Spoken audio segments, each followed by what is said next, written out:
Okay, I'm pressing the go live button. I think we're live. See, this is a problem. I don't know. It's weird when other people are in the call and I'm asking, am I live? It just makes me look way dumber than usual. What is up, everybody? We're live. I hope everybody here is having an absolutely fantastic. I hear myself. I need to mute it. There we go. See, that's how you know you're live. I am joined today for the greatest PvP Roundtable on this channel ever. It's the first and only one, but you know what? That means it's the greatest. We're joined today in the call by Spark, by Ratbeard, by Audit. Everybody say hello. Is that us? Yes, hello. Yes, of course, yes. Hey, guys, I'm very excited about this. You know, I've been talking about this for many a week, I think, at this point. I'm very excited about this. If you guys are completely new to what PvP roundtables are, it's just a chance for the community to come together. You know, I'm hosting it, but honestly, this really isn't about me as much as it is about a conversation between the community, the devs, the people that work on this game that we all know and love. I'm very, very excited about this. We have a lot of questions I got prepared, and there's also going to be tons of opportunity for the chat to get involved. Now, before we start with any of the questions, I kind of wanted to just ask how everyone in the call's day is going, and maybe you guys could give us like a tidbit or two about what you do at Kings Isle and stuff. You know, that would be cool. I don't know. We can. Yep. Anyone can. Start. Go ahead, Ben. Want to start? Well, sure. This is Ratbeard. Hello, Ratbeard. on the lead design for this PvP community. You guys know me mostly as the person who's been involved with PvP for a while. It's been a long road. We came into this call from a gear audit, so that's what we're doing today. That's exciting. Right. Yeah. Hard It's work. been going on for a while. We'll see. It's been going on for a while. Yeah, so I'm Audit. I'm design director at Kings Isle, and so I've been working with Ben on the PvP stuff since late summer, and then have been trying to wrestle the bear that is gear, and so that's what I've been doing for a while, amongst a bunch of other cool stuff for the spring update. So that's very awesome, and I think we do have a we do have a third in the call. Yes, we do. Hey everybody, this is Spark. I'm the senior community manager at Kings Isle, and I'm the guy who generally chats with the community in these sort of venues. So I'm here not so much to lead like KI Lives I often do, but just to hang out and to see what the community thinks of what we talk about today. My guy runs the Wizard101 Twitter account, one of my favorite Twitter accounts. You guys should definitely follow it. I'm just being like, if you want to stay in touch, stay in tune, you know. What a place to be. Anyways, should we start then? I mean, I feel like, why not, right? We might as well get into the nitty gritty. I think, you know, a lot of people are here.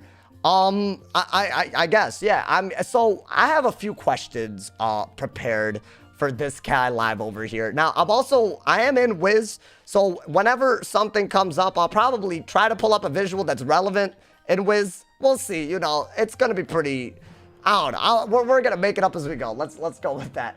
But the first question really was just about 5th age. And that's just because, you know, 5th age is just a very broad question to start off. I think we're all expecting 5th age somewhat soon. I don't know what soon even means here. Months, maybe, I don't know, weeks, days, I don't know. I'm probably not those. But I was wondering if you guys could pick a way to say how 5th age is different than anything else we've had. What would you pick? Like, fundamentally, what will be different about 5th age?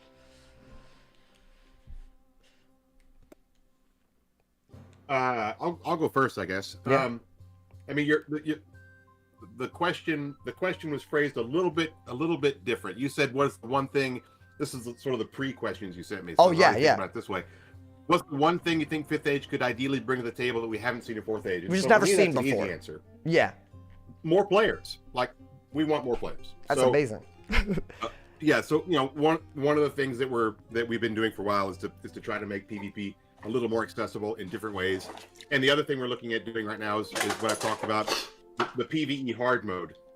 And so we think that you know, PvP is kind of the best end game activity you know, that we can hope for, right? It's very challenging. Players kind of make their own content, with the competition they do back and forth. But the PvE experience as it stands now doesn't really prepare players at all for what to expect in PvP. And so what we're kind of trying to do is to bring those two experiences a little bit closer together. So through the introduction of the Rochambeau in PvP and what players call PvE strats, some sort of easy to understand strategies, and then sort of bringing that same sort of stuff over to the PvE experience, so that PvE, if you're playing PvE, you can start to kind of learn the sorts of things that you should be doing in PvP. So by the time you're ready to PvP, you're ready to go. So that's kind of what we're looking at for more players. And of course, more players, as I don't need to say, there's so many benefits of having more players. You guys know what they are. Yeah, I mean, I definitely think a bigger queue is always going to be a very helpful thing. I think, especially when you just like don't. I don't think you should be able to know, you shouldn't be able to expect an opponent at any given time, because I feel like that's bad. When you have a small queue, you might actually just know who you're going to end up going against, and I feel like that could lead to all kinds of advantages. So I would hope that there is a bigger queue, And another point, I guess, about 5th Age that I've heard brought up a lot during Kai Live. I don't know how many people in chat have been watching the Kai Live. I keep hearing the term leagues brought up. The leagues. Does anyone want to like elaborate on what a league might be, especially for someone like me who just doesn't know what it is at the moment at all? Yeah, I mean, I can weigh in on some of this stuff, and just to kind of also weigh in on the first question, like, yeah, what Ben's talking about, Ratbeard's talking about, is like helping with accessibility to PvP, because we do find it to be a compelling experience. It's just so radically different than the normal game that we wanted to increase accessibility. But the other part of it was looking at diversity of builds and diversity of gameplay, and trying to get more play counterplay gameplay going, things like that. So that's part of what the Rochambeau allowed us to do, is to really increase the design space in terms of not only spells but gear and everything. So those were kind of the two things: make a more diverse breadth and depth of gameplay, and then also like increase accessibility so that we can get fuller queues and things like that. But if you look through a lot of the changes that we're doing through those lenses, then a lot of the things that we do will make sense. But basically, so what leagues allow us to do, I mean, the thing that's different about 5th Age from 4th Age is everything. Because everything. I mean, it's really everything. Because I think everyone wants that. I mean, the PvP system, there's a lot of things. Wizards been around for a while, and so like sometimes we have to look at these game systems and see what we can do to modernize them, and so that's kind of what we did with PvP. So I mean, that's why it's taken maybe a little longer than people realize as to why. And so what leagues allow us to do is create different competitive environments with different rule sets. Gotcha. And so like we could create a league for anything with ranked PvP, like whether it's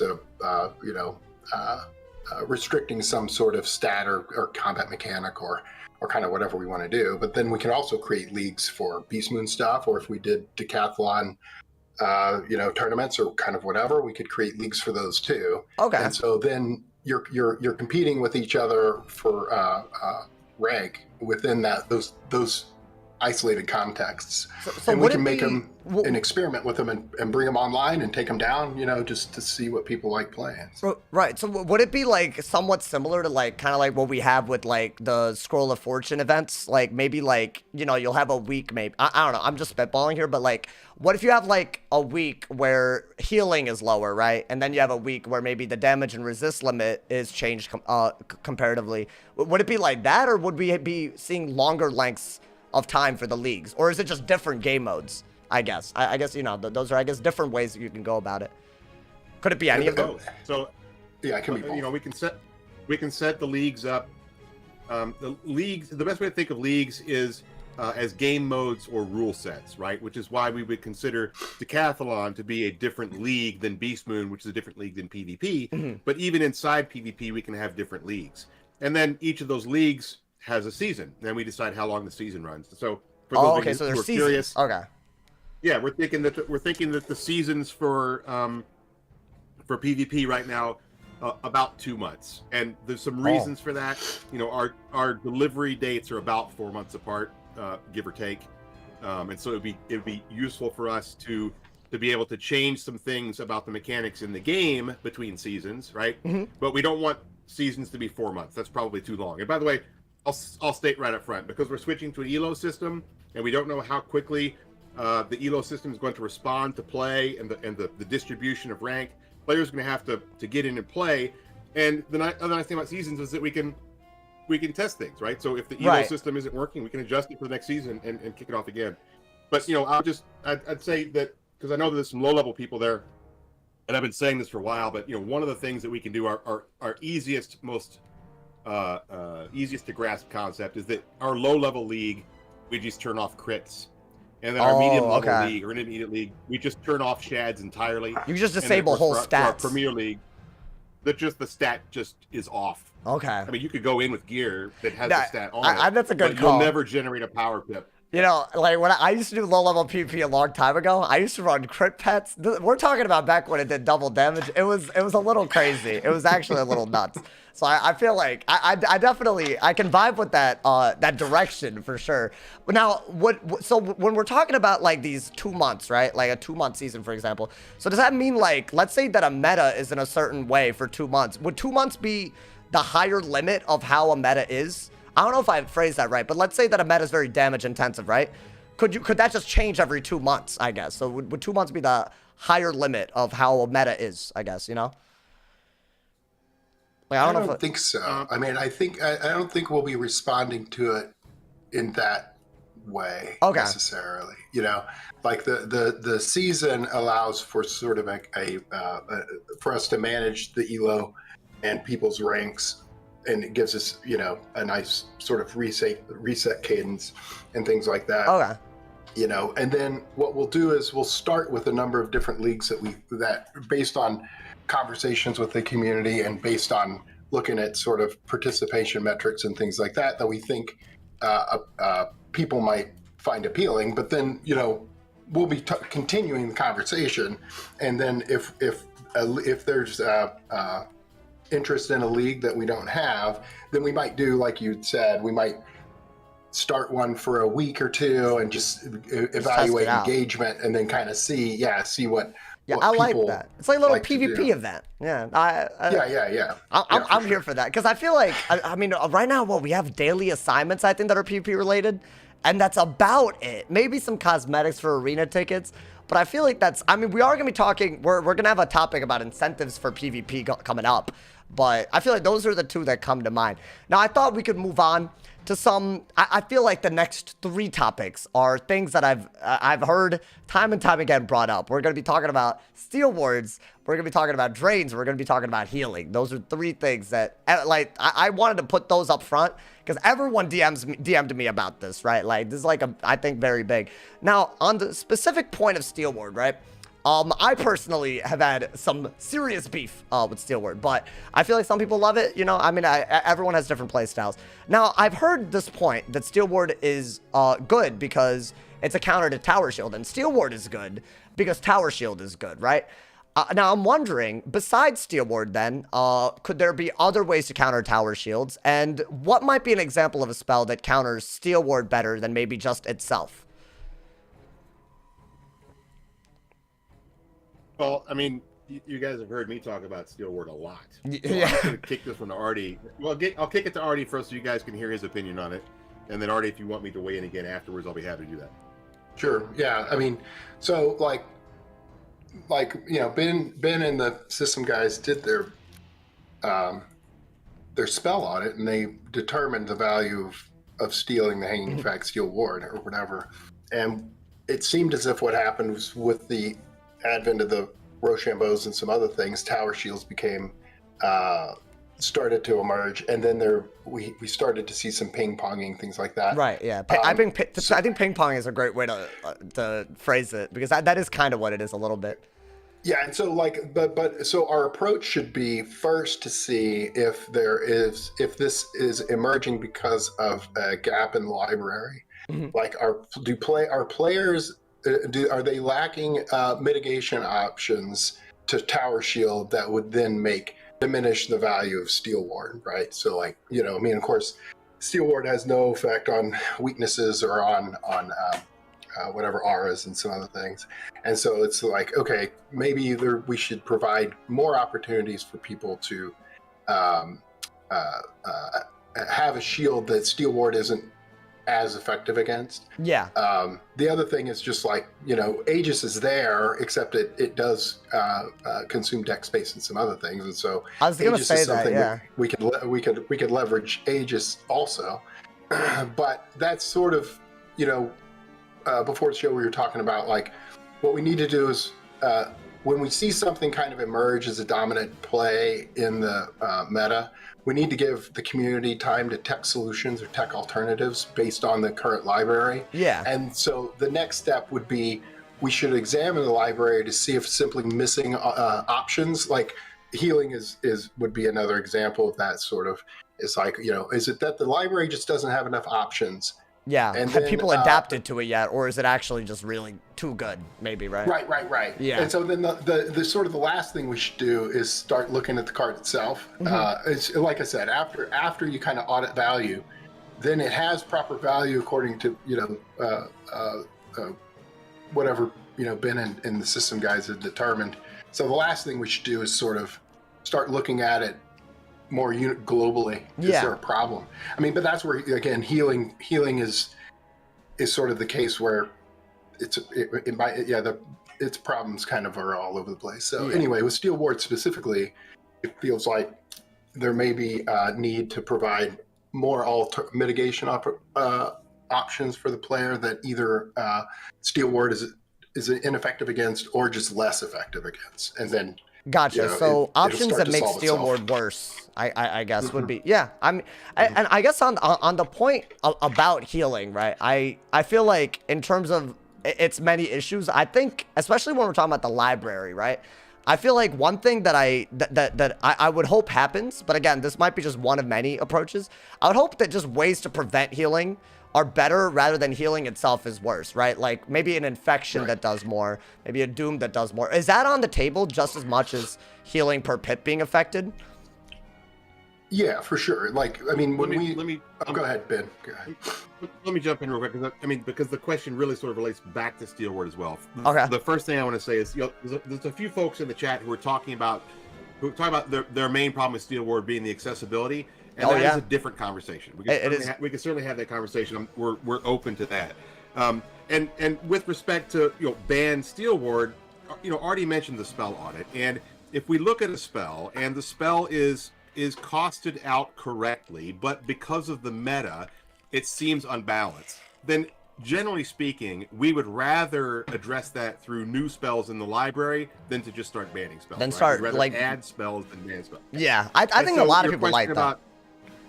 Yeah, your question about you know, infection is kind of the same thing. You're saying kind of the same argument. You would rather see us, you know, improve the counterplay rather than ban the source problem. Yeah. And you know, we certainly agree with that. I'm not sure that infection is necessarily there, but you know, one of the things that we do with our spell audit, one of the things we tried to do with our spell audit, was to sort of look at the way that things were originally designed, and unless we had a good counter argument to change them, not right. And so something like, well, infection started at 50%. Is that the right value? Maybe, maybe not. We can go back and assess that. Is 80% for a single school shield the right value? Maybe, maybe not. That's also that's a fair point. Yeah, until we have a compelling reason to knock down the fence, so to speak, we try to pay deference to the original design, of which, you know, Artie was one of those original designers. I'll point that out for the people who may not know that. So we try to pay deference to that and ask those questions. But you know, everything is possible, right? Banning would be a last resort, like a last, I would say the nuclear option. You know, quite obviously, hot fixing a ban is a real last resort, right? So, yeah. Why is this still in the game? We try not to hot fix a ban in there unless it's pretty egregious. So. Yeah. Well, and that's why healing is like, you know, it's a core combat mechanic. So it's different than Steel Ward. Steel Ward is a counterplay card.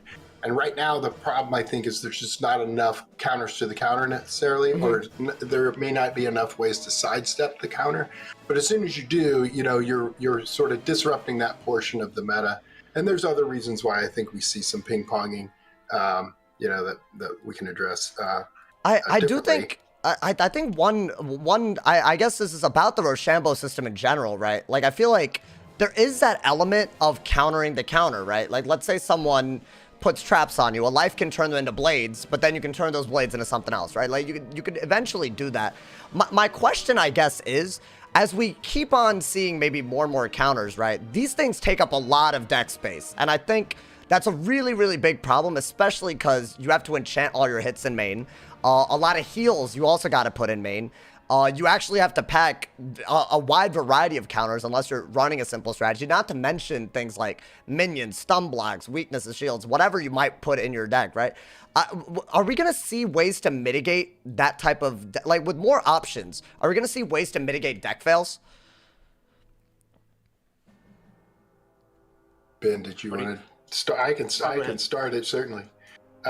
So, yeah, part of it, I think part of the deck fail issue is going to be related to the library being, we're in the midst of developing it and having it adapt into this new kind of structure of play counterplay. And so right now, yeah, there's the options are limited and they're kind of fixed in magnitude, right? So like there's not a lot of options in terms of like running a soft counter versus a hard counter versus, something even bigger.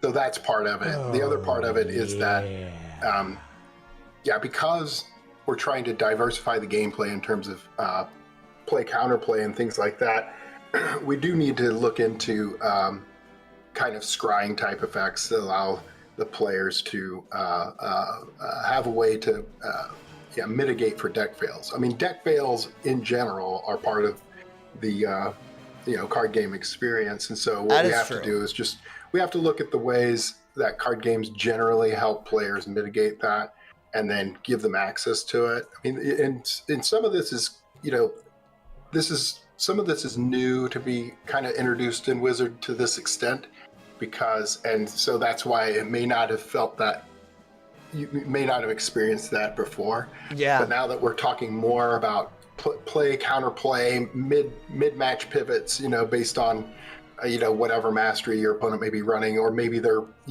ramping towards something you didn't expect or something, and having the opportunity and the deck space and the ability to kind of pivot, that's going to be important. And so, those are the sorts of things that we're kind of, we're sensitive to, we're looking at, and we're going to address them in different ways, Okay. Would for example, oh, sorry, please go. Yeah, my bad.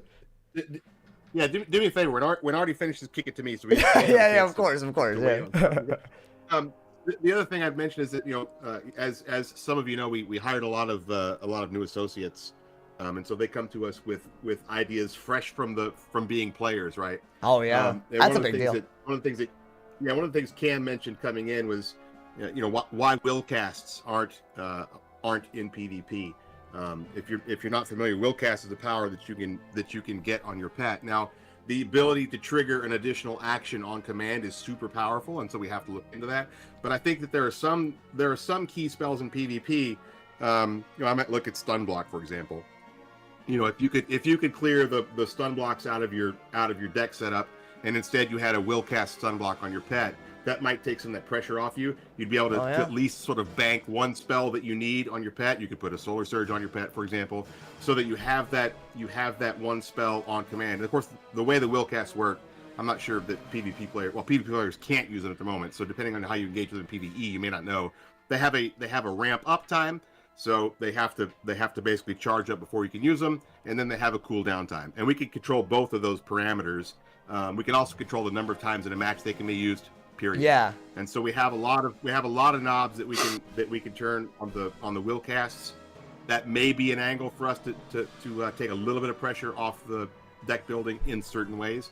And it's one of the things that we will look at as soon as we have time. It's essentially just a banked card. Yeah. That's sitting there right alongside your hand. And so you'll have this banked card that you can that you can pull or cast when needed.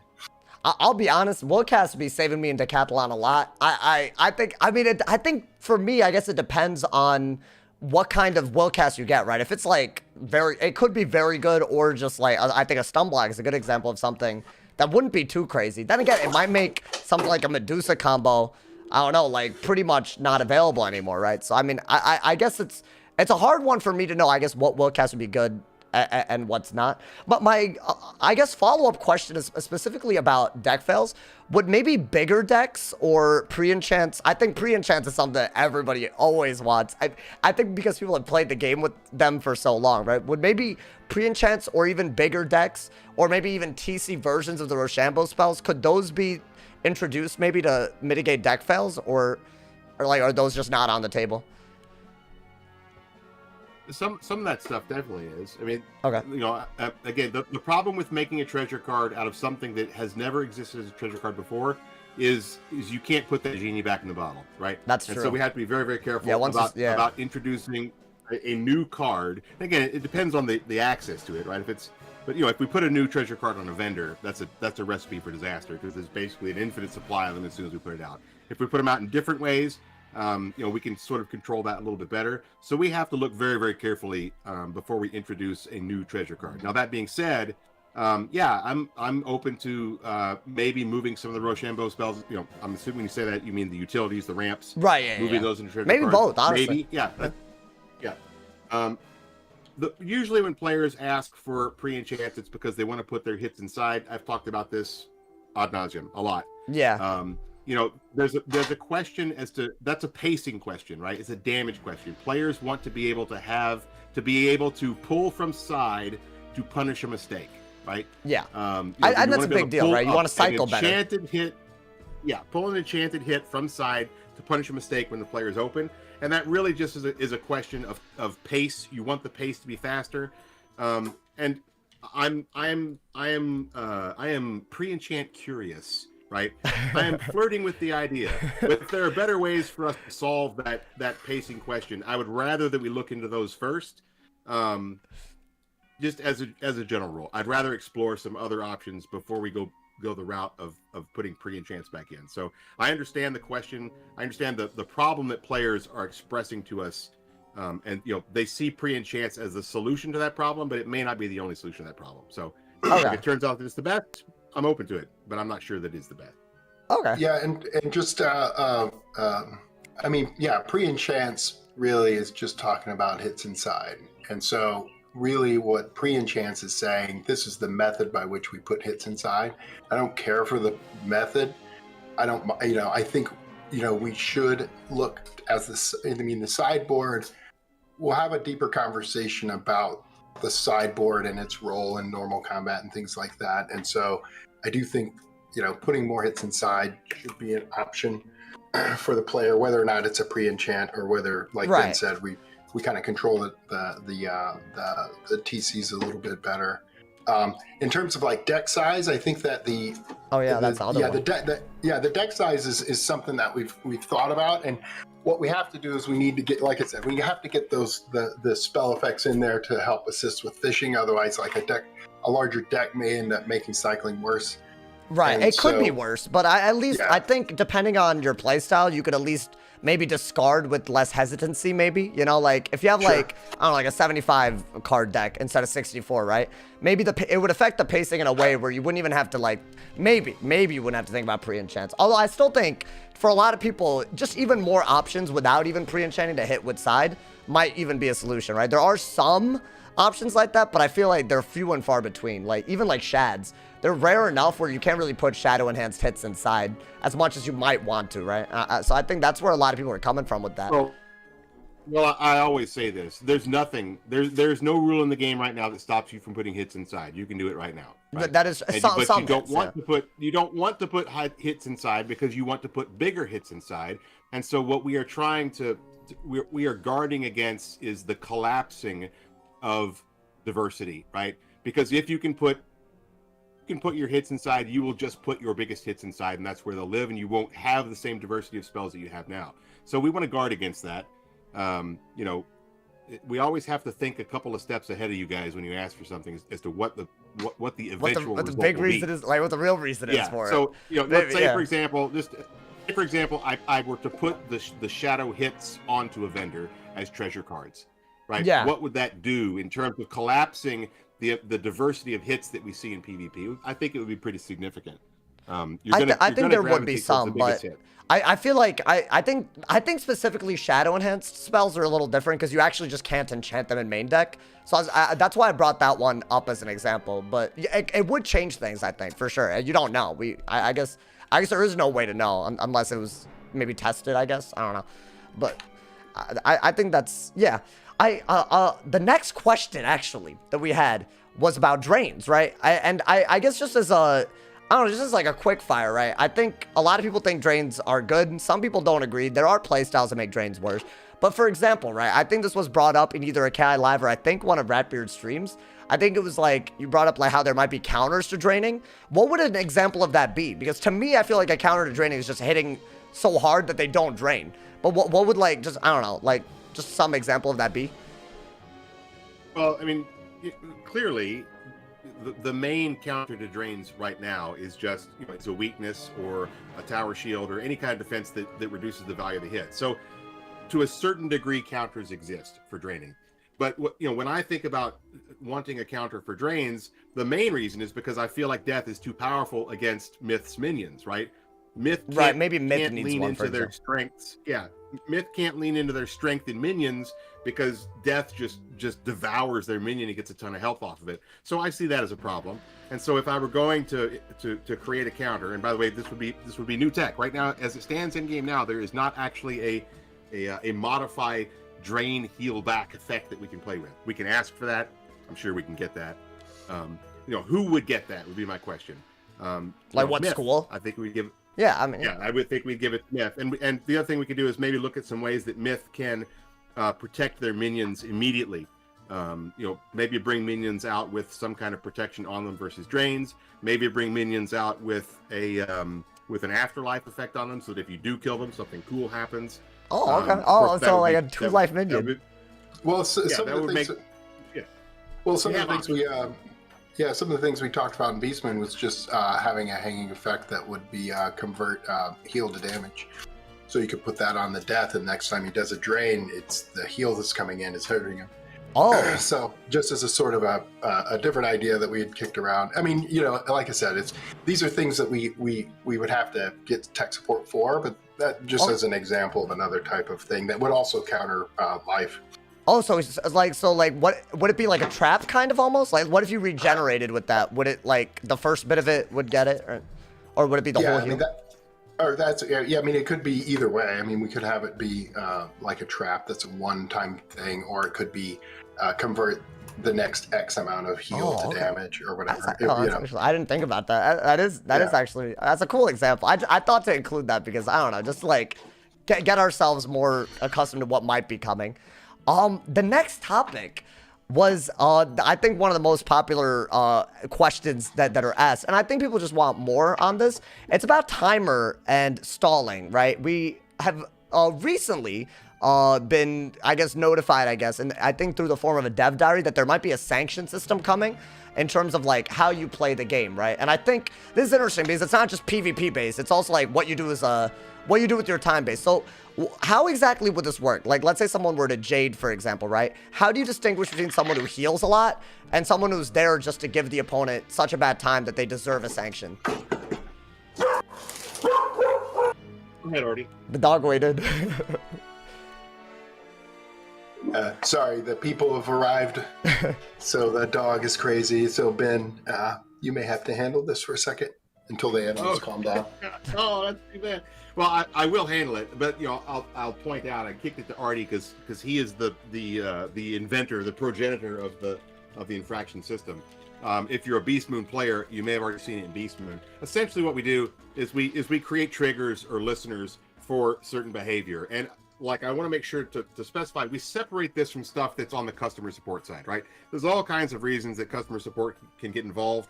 But we're talking about stuff that's inside the framework of the game and is really not appropriate for customer support to get involved, right? Mm-hmm. So in Beast Moon, for example, if you go into the match and you don't pick a beast form within a certain amount of time, then we just log an infraction, right? We make a little check mark. And as you build up these infractions, you will get excluded, you will get banned from queuing, right? And there's a sort of a cooldown period on them, and the infractions go away over time. And so essentially it's a way of discouraging certain behaviors that we define. And if you accumulate too many points, then you'll basically be told to, you know, sit in the corner, take a timeout, you know, hit the bench. How long do you think a timeout would be? and so- Like a week or?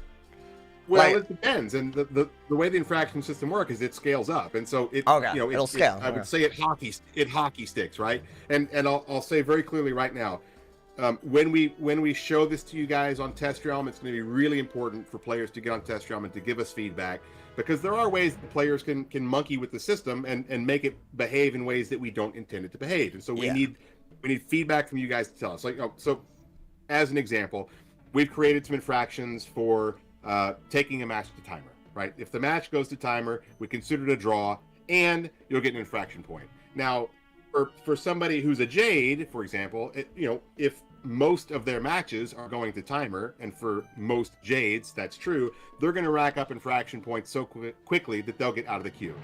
But the victims of the Jades, for example, unless you're a person who is encountering Jade after Jade after Jade, you're not going to be racking up those infractions at the same rate that the Jades are, right? And so we have to set the system so that it can tolerate normal play, encountering that infraction, and not penalize you, and then detect people who are really leaning into this behavior. Okay. So that's one thing we've added. We've added a couple things to kind of help with queue sniping. We've added some infractions for disconnecting, things like that. Yeah, I was gonna. That's a big one. Yeah, I mean, and in some cases in Beast Moon, and Beast Moon is different. Beast Moon is actually really strict about the infractions because it's a team sport. If you get into Beast Moon and you are not pulling your weight, everybody loses. And so we don't have any tolerance at all for disconnect. We don't have any tolerance at all for not picking a beast form.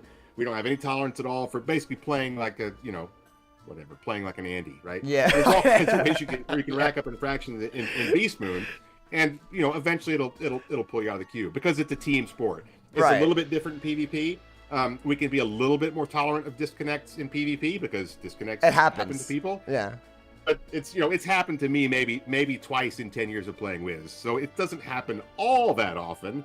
You know, and I don't have a ton of mercy for disconnecting, but you know, we can be a little bit more generous in PvP than we are at Beast Moon.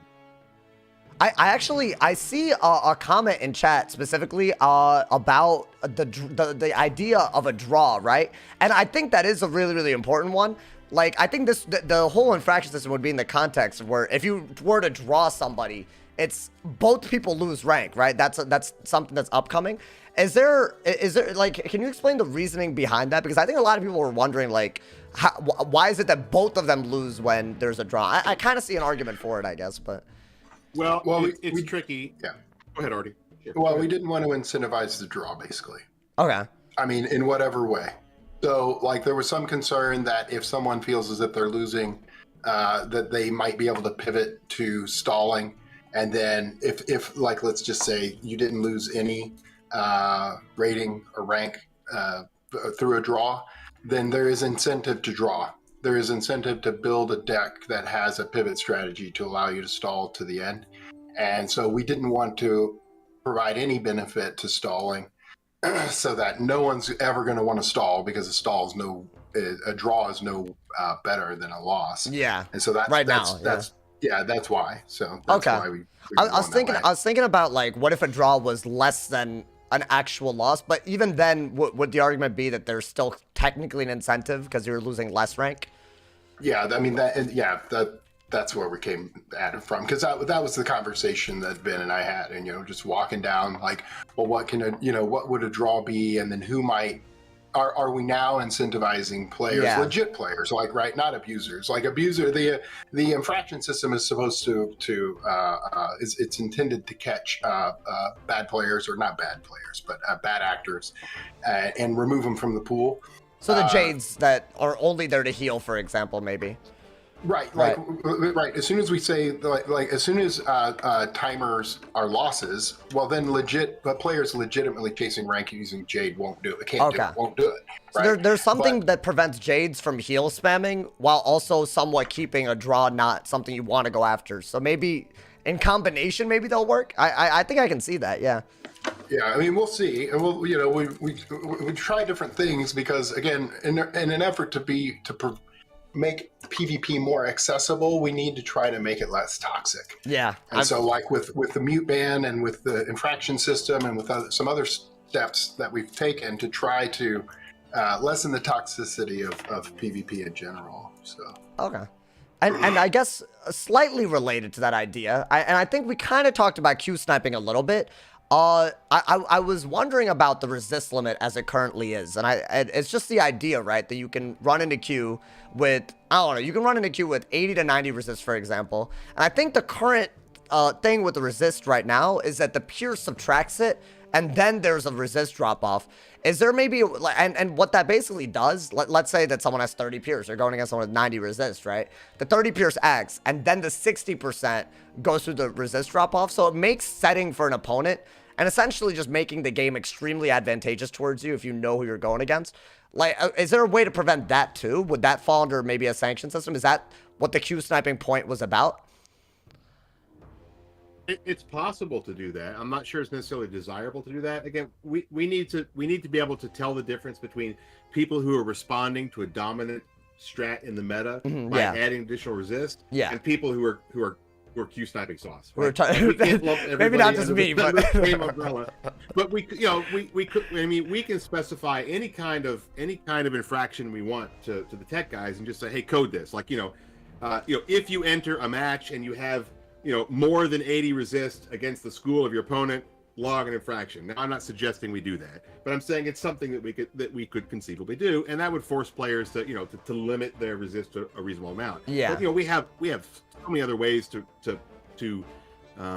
play around resist before we get there. I think that's always frankly, better, right? I would go back and look at the amount of resist that you get out of pet. Pet wards. I mean, I think it's way too high. I might just want to address it from that direction, right? There's all sorts of ways. I think preventing the player from doing it, in my opinion, is still like I think we kind of touched on this, right? Preventing a player from doing something undesirable might be better than punishing them for doing what's in the game, right? I mean, I think that is I do see that, especially if resist can be. I think resist can actually be like tinkered around with a little bit, right? So I can totally see that. Have you noticed the change since our last hotfix where we dipped the resist by 5 and increased the damage by 5? I mean, I think chat can definitely weigh in on this, right? I think y'all, let us know, Chad, if you like that change. Y'all, who likes the Q more this past week compared? Like, have y'all felt the difference? I don't know if that's just me. I feel like to me personally, I've just been in a better mood. So I don't know. Maybe it's the weather changing and stuff. So I don't know. Maybe I'm biased or something. But I feel like I don't know. It seems somewhat better. I mean, Wolf and Adrenaline, they're agree. There is a massive improvement. I hope that at least allows more people to, come through. I don't know. I do think it's a little bit better. I don't know. That's definitely a thing. I think we're actually getting to one of our last big. Actually, we have a couple more. I wanted to talk about barriers to PvP. And one of the topics that I was told to mention by Ferric, I don't know if Ferric's watching, shout out to Ferric for this. He wanted me to really highlight the recent change. I also made a video about this if you guys want to watch it. The recent change to the Blackberry Jellyfish snack. And again, just a quick little context on this, right? You can basically, there used to be a way to craft golden wheat bread, which is a mega snack, right? It's a big barrier to PvP to make pets. So this is why this is a part of this. And you'd basically be able to fish for Blackberry Jellyfish, and one Blackberry Jellyfish would give you one golden wheat bread, and there was a way to get it very conveniently. So, and recently there's a change where the pools where you could get the Blackberry Jellyfish are now much harder to like winnow in a way where you get it, and also the drop rates are a lot lower. Now, I don't know if this is the only change that's been done to Mega Snacks recently, but exactly what was the reasoning behind this change? Because I feel like, doesn't that increase the barrier to PvP? I feel like there's, I feel like there's a barrier to PvP. It gets increased. Basically, it's harder to craft Mega Snacks now. I want to bring this up to the table. I'm sorry for the one quick thing, and long-winded I'll question. That's okay. I'll say one quick thing, and then I'll kick it to Artie. I mean, what you expressed was that difficulty in making pets is a barrier to PvP. Yes. And that's an argument that you're going to stretch across all sorts of things, right? Having to grind for gear is a barrier to PvP. Having to level up is a barrier to PvP. And so I feel like that particular angle may or may not have any merit to it, but it's a separate issue from what you're really asking, which is a question on the accessibility, and I'll kick that to Artie. Yeah, I guess with snacks in general, I think I do want to clarify that pets, I think, are just a little bit different. I agree, like there are barriers to PvP, but I think pets are a little different because one, people use a lot of Peros, people use a lot of energy elixirs. I feel like sometimes people put crowns into it and stuff. And a lot of resources, right? And the meta changes with pets too. So that's why I wanted to bring up the golden wheat bread specifically. Well, the Blackberry Jellyfish was just something that, totally unrelated to anything. Was brought to our attention, and then we looked at it, and it was dropping way higher than it should have. And then, of course, the Reddit post is KI caught on to the Blackberry Jellyfish, which, we caught on to the Blackberry Jellyfish. It wasn't supposed to be dropping that much. It's supposed to be an epic fish, I mean, that's what it's supposed to be, And so, like, the Blackberry Jellyfish just simply was dropping way too high, and we saw it, and we fixed it. I mean, there's different, because what we're attempting to do is look at different portions of the economy and kind of try to normalize it and try to bring, it's the same thing with spellments, the same thing with different things. Right, and snacks are going to be one that we're going to have to tackle at some point. But so if we can sort of normalize the level of investment to acquire different things, and it just gives, and then also sort of re-examine sort of the faucets or the sources of these different things, and it gives players some agency to engage in systems that they enjoy more to acquire the things that they either want or need. But in this case, I mean, it was a bug. That's what it ended up being. Okay. And like so it started off as a bug? Okay. Yeah, it started off as a bug because I mean, I think everyone can notice that, right? Because it was the place to go to get Blackberry Jellyfish. Why? Because Blackberry Jellyfish were really hard to get elsewhere, and so it's like come here to get Blackberry Jellyfish. The pool was in a house. Right? Yeah, and so it was just every portion of the game we're going to have to audit from an economic standpoint, and that'll take time. I mean, fishing is going to be something we'll look at, crafting and other things, and so. But you're not wrong with snacks and pets. Creating pets as being, it is a barrier. It's an investment and time barrier for sure. And there's, we have ways that we're looking at to help that make that a little easier for folks. Okay. Like so, there are things that are maybe being, because I just think, especially maybe ever since the fact that there's a long update ago, but like I think when pets became 5 talents, I feel like that itself monumentally changed how important pets are. It's like literally the most powerful piece of gear at that point. So I don't know, I feel like especially for people that don't have as many crowns, right, that are maybe free to play, I feel like it is, I don't know, to me I feel like it's the biggest barrier. So I would hope that I think I'm speaking for a lot of people. I would hope that there's more resources that are available to just make pets, especially if you don't have a lot of crowns. I guess. Especially with Mega Snacks, I think, But I think that's, so I guess it started off as a bug, but I guess there are maybe other things being done specifically about it. Hold up. Wait. Yeah, sorry, folks are home, so it's chaotic. Oh, yeah, it's all good. If you just give me a second. Oh, I thought I lost connection. No. So, like I don't know. There are a lot of different things being discussed about, like, is there a timeline for some of these things? Not really. I mean, accessibility to snacks. Now, Mega Snacks are not. I mean, they are a time saver, right? That's what they're built for. And so, that just means that you can get your pet faster that way. And so we just have to look at that and then decide sort of what sources do we want to introduce for Mega Snacks and kind of where. Okay. The other thing is just like with Gen 1 pets, that's something I'm looking at is sort of how can we build more value into a Gen 1 pet. Right, something that you just don't need to hatch a lot for, yeah. Yeah, like we have some ability to build more value into pets, a Gen 1 pet. And so what we're, in terms of accessibility and in terms of letting people get into PvP faster, that would be a way. But what we don't want to do is give those opportunities. I mean, there's got to be some sort of I guess challenge to an optimal build and optimal construction. Yeah, I mean, it shouldn't be easy either. Yeah, right, no. exactly. And so but you shouldn't be, you shouldn't be at 0, but you also shouldn't be at 100. And so what we need to do is kind of find something that allows people to come in, maybe be competitive in the lower ranks more easily, faster, and then they can take their time to kind of begin to optimize their stat profile or their pet or their deck or kind of what have you. But yeah, I mean, there's somewhere in between there. But yeah, it's totally, it's in conversation. It's just, there's one thing at a time. Yeah, I've definitely, I've heard all kinds of ideas from the community about this, like a pet reroll elixir has come up a lot. I mean, like stuff like that. I mean, I think I just hope it stays dynamic. There are 2 other actual barriers to PvP that I feel like a lot of people wanted me to talk about today.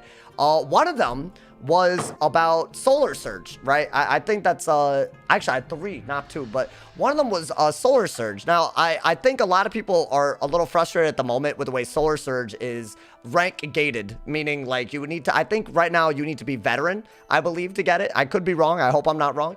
Is there maybe, especially now after I guess seeing the effect of it, is there any movement you think towards maybe changing that, or is there a reason to keep it? Because I feel like more people are frustrated with it than anything, because it doesn't really prepare you for Warlord PP at all. I think. I don't know. Well, I mean, to be clear, right now it's where it's at. Of course, when we go to 5th age, we'll assess it in 5th age.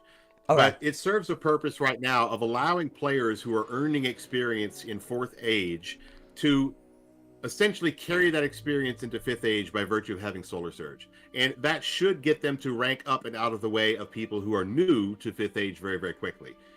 So that's the thought behind it. As to whether the accessibility may or may not change in 5th age, I would say we'll address that soon. Okay. But just so people understand the reason for it is because there are people playing now in 4th age who have experience that we would like to get out of the way of people who are new, right? And that Solar Surge is a way to do that. Now, generally speaking, we will want spells that encourage players to rank up. I mean, there are all sorts of incentives to rank up, all sorts of rewards that we can encourage you with. But having access to a spell is one of them. Especially if you are on the cusp, close to getting that, we might be able to push you up into engaging it. So it's a way to separate the queue. Probably it's a little higher rank than I would prefer to have it. It's more about just keeping it out of the way of the other spells that were there. Veteran seems high. And I say that as a person who played some PvP. Yeah. I don't think veterans are like veterans anymore. I don't know. Like, yeah, I feel the skills gone crazy. They're very, very experienced players, and so having some way, it becomes in some way a token or a way of measuring players who have prior PvP experience, and they should get up and out. And I'd also mention most of the people who have bad experiences now with Solar Surge. Again, I'm not going to sort of paint with too broad of a brush, but a lot of people that complain to me have complaints about it in tournaments, and tournaments aren't using the same matchmaking system that ranked does, right? In ranked PvP in 4th age and certainly in 5th age, it's not, Solar Surge should get you to rank up, and you shouldn't be ranking down if you have Solar Surge. And it is harder to down rank in 5th age than it is in 4th age. We're building in some safeguards to keep somebody from sort of aggressively and intentionally down ranking. I was talking about like an average Tuesday for me. Okay, now like you don't want them to lose rank on purpose. Okay. I said intentionally down ranking. Yours is mostly accidentally. That's sad. I got hopeful. It's okay. 5th age should, a lot of the problems that people have with Solar Surge, I think should disappear in 5th age, and if it doesn't, we'll absolutely consider it. So okay. There are 2 more points on accessibility that people really want me to talk about. Hey everybody. Oh, hello. Actually, can I break in a second? Of course. All right. So, hello. This is Professor Falmea. I just ninja jumped in the call, so Hi, everybody. Sniped. Yeah. So I just heard that Ratbeard was telling me people were actually curious when this was coming out. I mean, does anybody care? What about when? When 5th age happens. Yeah. I mean, I feel like people don't mind waiting if it's a good thing, but I would hope. I think yeah. I think the question is, wait, what do you mean by the question? I'm confused. Well, I just wanted to know if anybody would want me to announce when. Oh, that's what No. you. Oh, I was like, I thought you meant like, do we care? Okay, I get it. I was going different routes. Yes, we care. Okay, I think chat says they care too. Yes. All right. Okay, so drum roll, please. Oh. Da-da-da-da-da-da-da. Wait, this is ridiculous. Well, I was not ready for Start this. typing, Okay, Marty. I'm drum rolling. Yeah, you got a That's the drum roll. That's the best drum roll I got. This microphone. Digga-digga-digga-digga-digga-digga. We're gonna be putting it out with our spring update. Oh, Coming out like really well. Let me say it's coming out soon-ish. that's like weeks away. That definitely. I mean, I guess we can't say. Wait, so 5th age is coming soon. 5th age is coming soon. Oh my! I was not ready for this. There was nobody ready for this. Professor Falvera came through like this. I can't believe this. This is unexpected. Oh, so a lot of these. Oh, okay. Well, I was not ready for this. I was not. Well, This was get a ready lot. for that. This is a lot. Yeah, so The it's, chat's mad yeah. excited. well, it's important you guys get into test when it comes up, and so that Yes. you can experience all this stuff and help us make the 5th age launch as good as it could be. Oh, that's crazy. Actually, speaking I'll of just- 5th age, Yeah. we- I mean, let me What- jump in real quick. My dev notes, my last dev notes. I if you haven't seen them, please check them out. Maybe somebody's got a link to it. I don't have it handy. The dev notes I put out last, you guys had sort of mentioned, I think a pretty exhaustive list of your main complaints in PvP, and we've been working hard on all of your main complaints in PvP. And I know that you guys waited a long time for us to put in that last update, and the reason for that was because we've been listening and working hard on all the stuff you guys have been talking about for quite a while. And with that list, basically, I think if we check all the boxes on that list, we're in a really good spot for you guys. I'm really excited about it, and we may have. Go ahead, Palmer. I'm not sure if you have anything else. I'm that excited. No, I was gonna say there's tons of stuff coming out with the next update, and I'm not gonna spill the beans any further.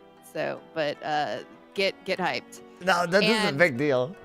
And I do have to drop off, but I think y'all should. Are you gonna show off the cool stuff? We were just about to reach the I guess the never before seen thing. I don't know.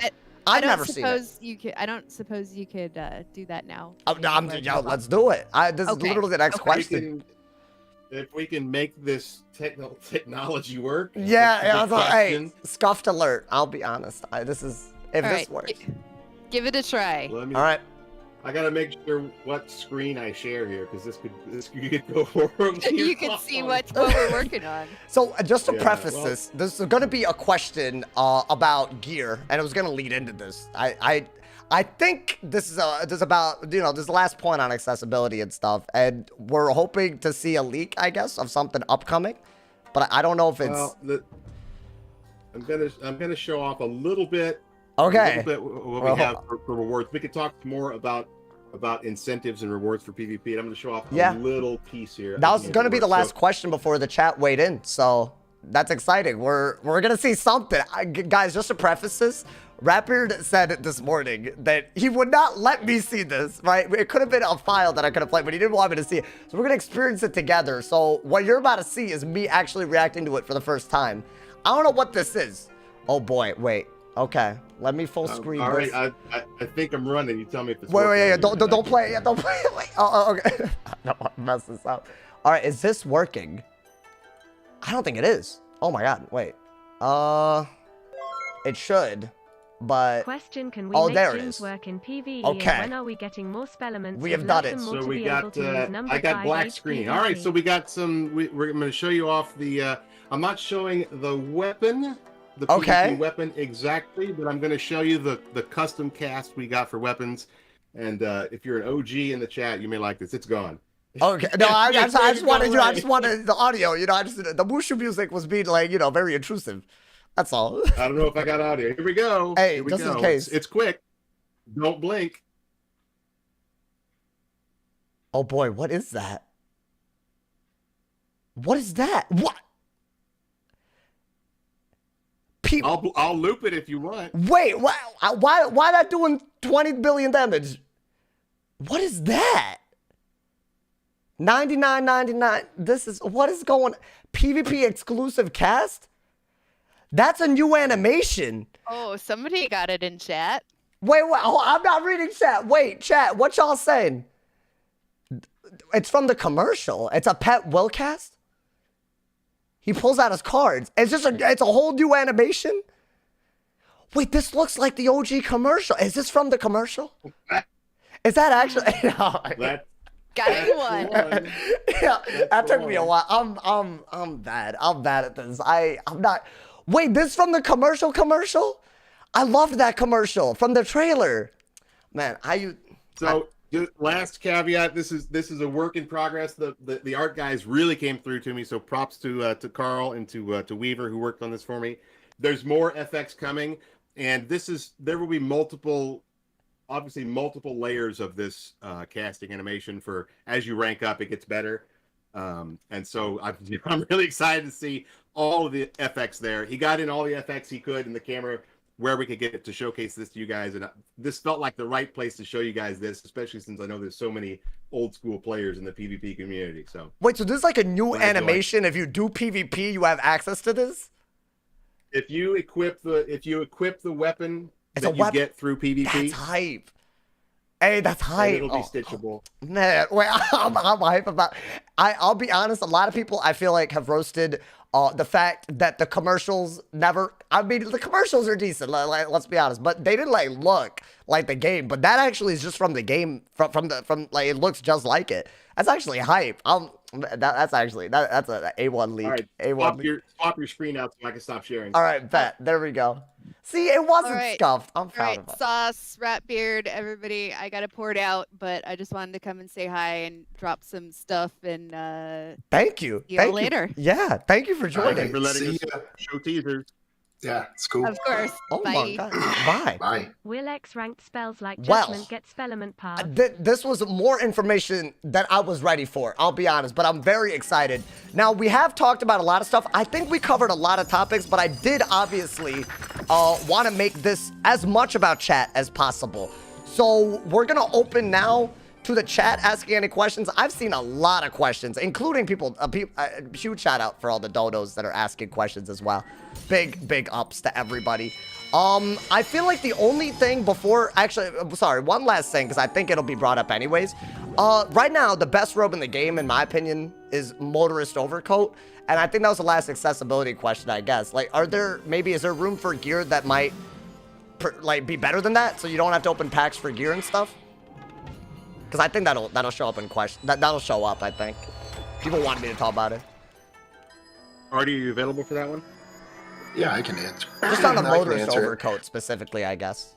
Yeah, I mean, what we're doing is you're totally right. Like there was a pay-to-win aspect in PvP that we're taking steps to sort of address, and so that means that there should be some alternative options to acquire some of the gear that may have been in packs previously. I mean, obviously, there's a lot of gear, and so it's not like we could do everything. I think it's a hard you know. it's a hard thing to do because there's so much gear that sometimes it's just a hat that's really good or like a robe, and it depends on the setup as well. So yeah, I did want to ask about that. Now, one question that I'm reading in chat is from Pat, CFC Pat. He wanted to know about, are there going to be new arenas? I feel this is a great question because I don't know when the last time we had a new arena was, but is that on the table? Because that would be hype, I'll be honest. I don't want to spoil too much. Okay. But I would say I know that you guys want new zones, and I would also say that we have some new zones that we think are pretty cool. And I'll just leave it at that. Oh, I I feel like you answered it. Well, in some ways, again, I don't want to spoil too much, but I'll say this as a bit of a teaser: you're going to see new zones that aren't just arenas. How about that? Oh. Wait, I see. Now I actually don't know what to expect. See, this is a good answer. There's a good answer. I feel like now no one knows what's happening. Housing zones is what Lord Firestaff's saying. I don't know. That would be pretty cool. People are saying spectator arenas. I don't know. That'd be cool. What other questions y'all got? I feel like there's a lot. I could also, I don't know. We could read whatever. I mean, this is fully open to anybody with anything, because I want to leave a good amount of time. I feel like we did touch on a lot, but there's no way you cover everything. Richie John Vier in the chat wants to talk about overtime traps. Now, I feel like, again, this is something that some people have brought up, and I guess it's the fact, specifically with overtime traps in the Rochambeau, they don't seem to be as good as other, I guess, effects. Is there maybe a possibility they could be changed to damage traps? Or why is it that they are overtime traps, I guess? I think it's a good question. Well, I mean, first of all, I agree. Like, they feel underwhelming. But I don't think it's necessarily the fault of the overtime trap. It's really more the fault of the overtimes themselves, right? Because to get the most value out of a trap, obviously you want to be using a bigger overtime. And if you use a bigger overtime, then you're risking having it get triaged away. And so those two things have to be reconciled. I do think that well, there's two things going on. First of all, we'd like to see Fire leaning more into overtimes, right? That's really supposed to be their main identity. They shouldn't be an alpha striking school. They have been an alpha striking school for a long time, which is why you want a basic trap, right? But if we start to try to push Fire more towards that overtime identity, then we put the overtime traps on there. And by the way, they're not terrible, especially in the Rochambeau, because you can throw a regular, well, they're good in this respect. You can throw a regular hit, not trigger your overtime trap, leave the overtime trap on your opponent to count towards your gambit if you're going for the gambit. They're very good for gambits. I'll say that, yeah. They have that. Yeah, I mean, I think the Naphtha Scarab still creates three overtime traps. They're little bitty traps, right? You're not looking at them for the value of the overtime trap, just like you're not looking at the dots that were created by the Rochambeau for the 60 damage that it's going to do, or the hots for the 120. That's not the point. The point is creating the hanging effects that you can then leverage either with your ramps or with your gambits, and so they work in that respect. But just to go back to Richie's point, totally agree. They feel underwhelming now, but I would probably not address that from the trap side. I would say, why aren't overtimes better? Like, how can we make overtimes better? If we're going to push Fire down that path, then they need to be a viable alternative. I'm all for it. Yeah, but Inferno Salmon are so weak now too. Well, let me hit a brief tangent on that, because as we're going through the spells now and creating spellment paths, I think I mentioned it on my stream this morning. Fire Elf is just a perfect spell, right? Yeah. Fire Elf is a very good overtime. It's 2 pips. It's got an initial hit. It puts on a dot. It creates a ton of pressure. It's just great. And so as we look at Fire Elf and how can we make Fire Elf better, man, it's hard to want to make Fire Elf better, right? Yeah, because it's already the perfect. I would say it is. It is because there are scenarios where you could literally elf into a dispel and then you're just good, right? I mean that's one of the best combos, I would say. One of the truest combos, maybe even, that you could do as a Fire Wizard, because there are no counters to that, which I think is good. I do think that. That's part of the issue with overtimes is that overtimes are almost better the smaller they are, and so then traps don't make a lot of sense for it. So we basically need to find ways to make high pip, high damage overtimes more viable. I guess if you were to focus on Fire Elf, would it be a Spellman path? Actually, we didn't talk about this. There was an image, I think, of Frost Beetle that I saw, where it was like a 1 pip spell with a Spellman pet, where I guess if you had a shield, it puts another shield on. Is that something to expect with other 1-pip spells? Like just Spellmans? And are they also going to be like Beast Moon, or are they going to be accessible other ways? Well, yes and no. Question, can we make gins you for will PvE see us and are doing we things getting more with the rank coming 1s, soon? rank 2s, And can we rank get 3s, away rank 4s, tongue rank 5s, experiments rank easier 6. to upgrade? I think we might have stopped at rank 6. That's a lot of ranks. So it's a lot of them. We're going to put a lot of new Spellman paths into the game. They'll be accessible in PvE and PvP. The reason we want them accessible in PvE, as we mentioned before, we want to get PvE players thinking about Yeah, like more how can I use this in complex PvP? gameplay. Yeah. Something other than, you know, blade hit, blade AoE, right? So having that path as an option for players and having it feel like a viable option is great. Of course, they'll be usable in PvP. That's great. Will all the 1-pips be conditionals? Well, no. We took stock of that and decided in some cases we might want to save the conditionals and the more complex effects for the higher rank spells. Okay. Because we're, again, you know, we don't want to frighten the normies. Yeah, we want to make you sure don't want too much either. Casual players, yeah, we want to make sure that casual players can still identify with all the iconography on the card, can still, you know, feel like they understand what the cards are doing. And so for maybe the rank ones, they're just more overt than that. You don't need the conditional portion, and we'll roll out the conditionals as you move up. So. Okay. Oh, and by the way, that you asked this question. It's not intended to release those through Beast Moon. We're sort of recategorizing all the spell elements. Artie may have something to say on that in a second, but generally speaking, spell elements we consider to be world spell elements, like your main spells that you acquire through questing. You will spellementize through questing, and if it's a spell that you get through an event, then you would spellementize it through the event. And so we're trying to separate them so it makes more sense for players as to where to go to get the spell elements and upgrade those spells. Okay. Artie, Yeah, I mean that's yeah. And also there'll probably be a Dev Diary soon.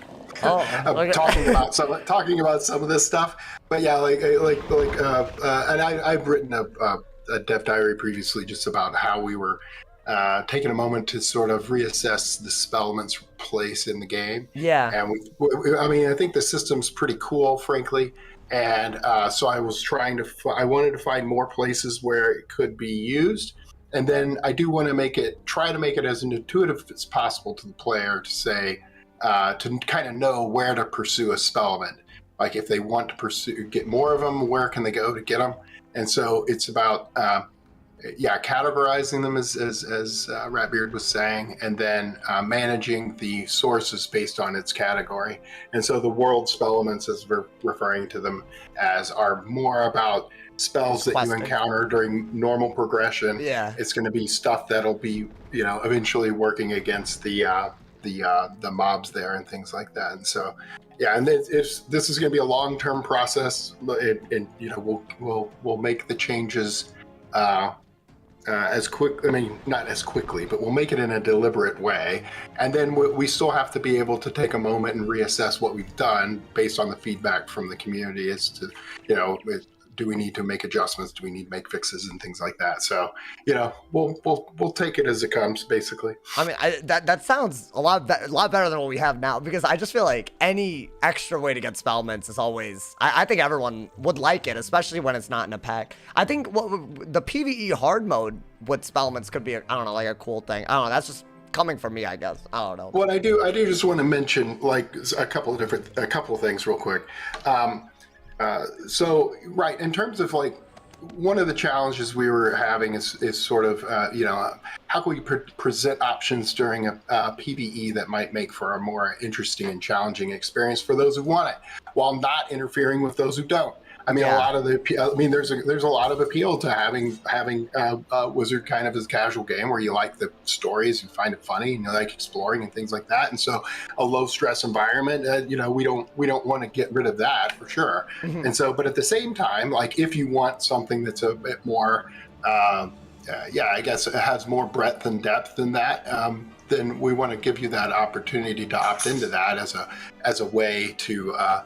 Continue progressing too. This wouldn't be like totally side mode. So the other thing I wanted to just say is that, and it's in relation to what you were saying about the accessibility of Mega Snacks, et cetera.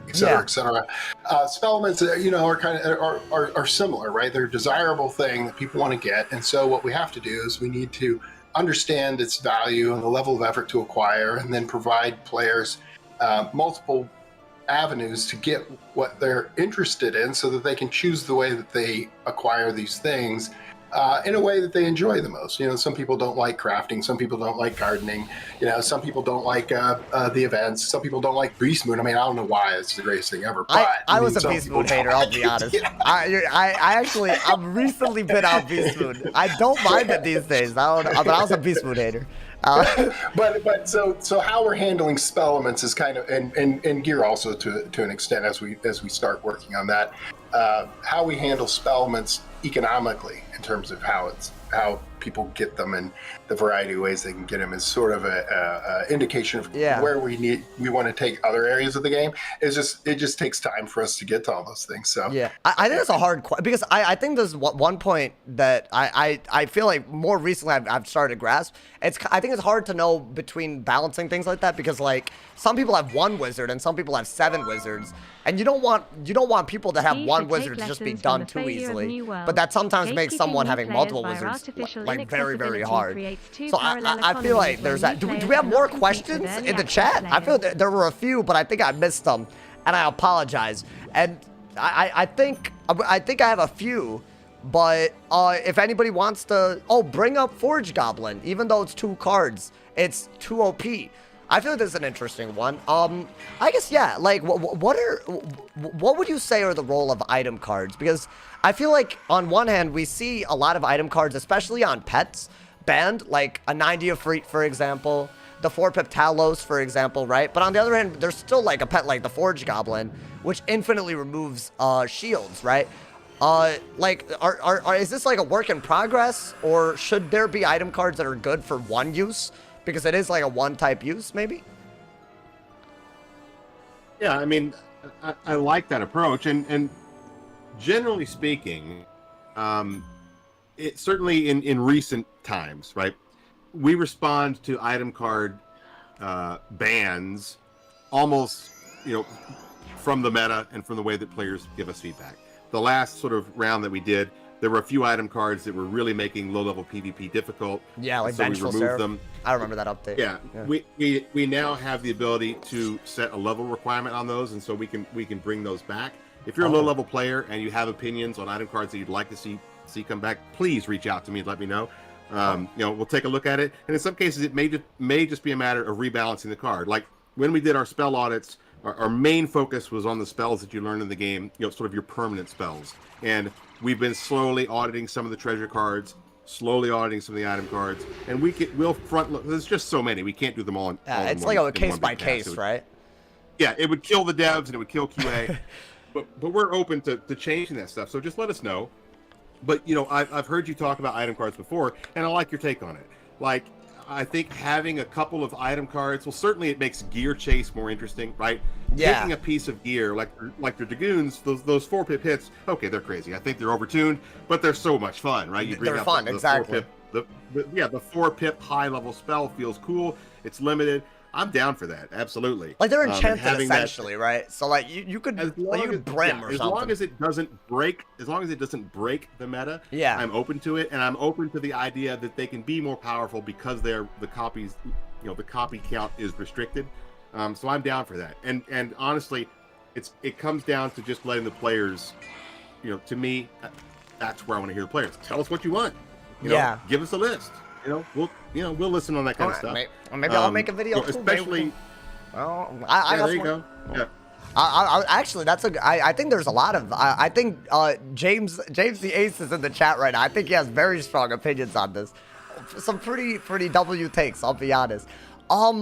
Another question that we have is about traps and blades, specifically tri-blades and tri-traps, I assume, in side deck, and how they affect blade stacking and trap stacking strategies. I think the concern there is that you can essentially have many copies of tri-blades and tri-traps in side deck, but you're somewhat limited in terms of how you can actually, do something against them. So stacking strategies can become kind of unbalanced in that way. And what would be like an approach for that, I guess, if stacking strategies take over the meta, I guess? Well, what would be your first approach, I guess? I don't know if that's a question. I hope I'm getting that right. I think Sip and Juice for Life said that. I can talk about the we can theory craft it, right? Okay. And I'll be the first to admit that sometimes the theory crafting doesn't hold up to actual play, right? Yeah. But in general, you shouldn't be counting the number of copies of something they can create and then counting the number of counters that you have and thinking that you have to have parity, because there's a moment-to-moment gameplay, right? Yeah. It really is about the action itself. Now, they have more access. And if all you're doing is trading, they put the blades on, you remove the blades. They put the blades on, you remove the blades. If you're just trading back and forth, and that's all that you're attempting to do with them, then they're going to outlast you. They're going to have more copies. Right. You would have to turn their stuff into that. stuff that's useful to you, hopefully. Right. At the very least. That's what we expect to happen. Is that you go on the offense with them quicker. And there are ways that can be, that we've seen that be effective. But having said all that, I would like to find a way for, first of all, I think the ability to create 3 effects in order to play into the Rochambeau is useful, right? But I don't want it to be useful in terms of stacking. The Rochambeau grew out of a desire to stop stacking. Actually, okay? yeah. If I remember there's stacking blades and stacking traps, we can find ways to address that. But I like the idea of players being able to just aggressively come out and throw out 3 hanging effects, ramp up to 4, start doing things with it, and you're kind of hanging yourself out there a little bit by putting 3 out there. Yeah. I like that. And there's some schools that do that great. That, you can leverage it. Yeah, like on my life, if someone traps, I just blame. I'd like to see, there needs to be parity between the creation of those effects, the conversion of those effects, and I think all schools need ways to create those effects faster.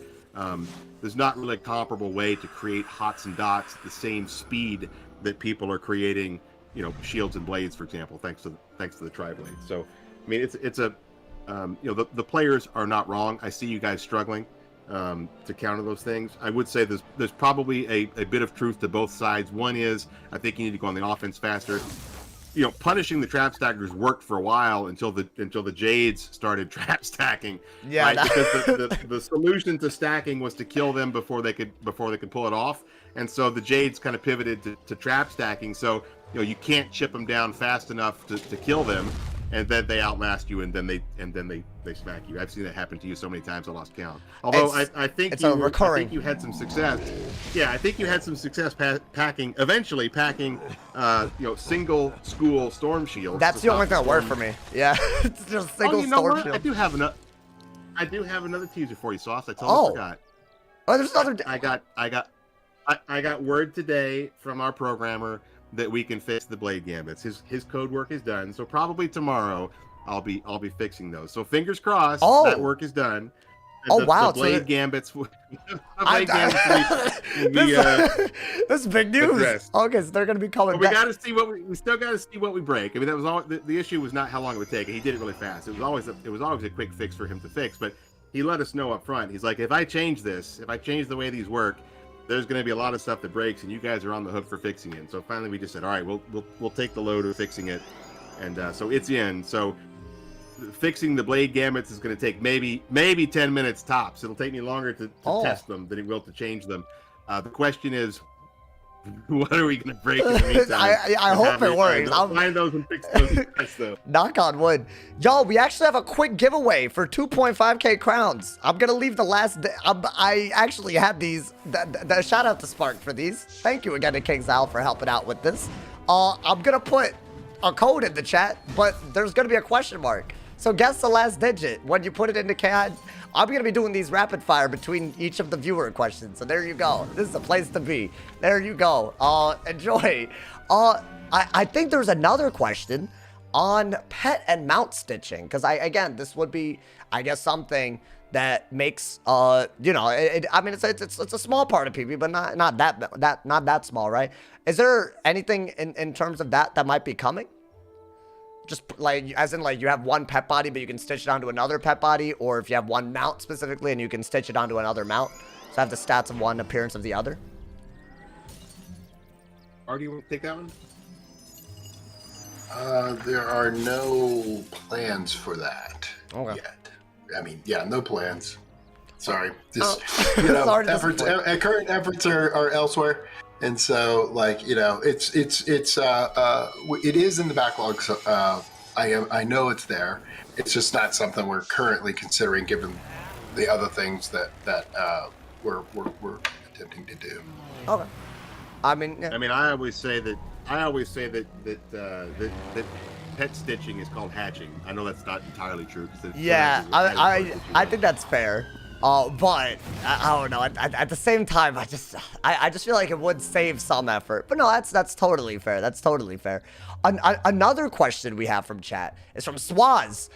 He's asking if tournaments could be 24 hours instead of finishing at 2 a.m. so that Wiz will not die in the middle of the night if you vibing. It's a great question. If you're vibing. If you vibing. Yeah.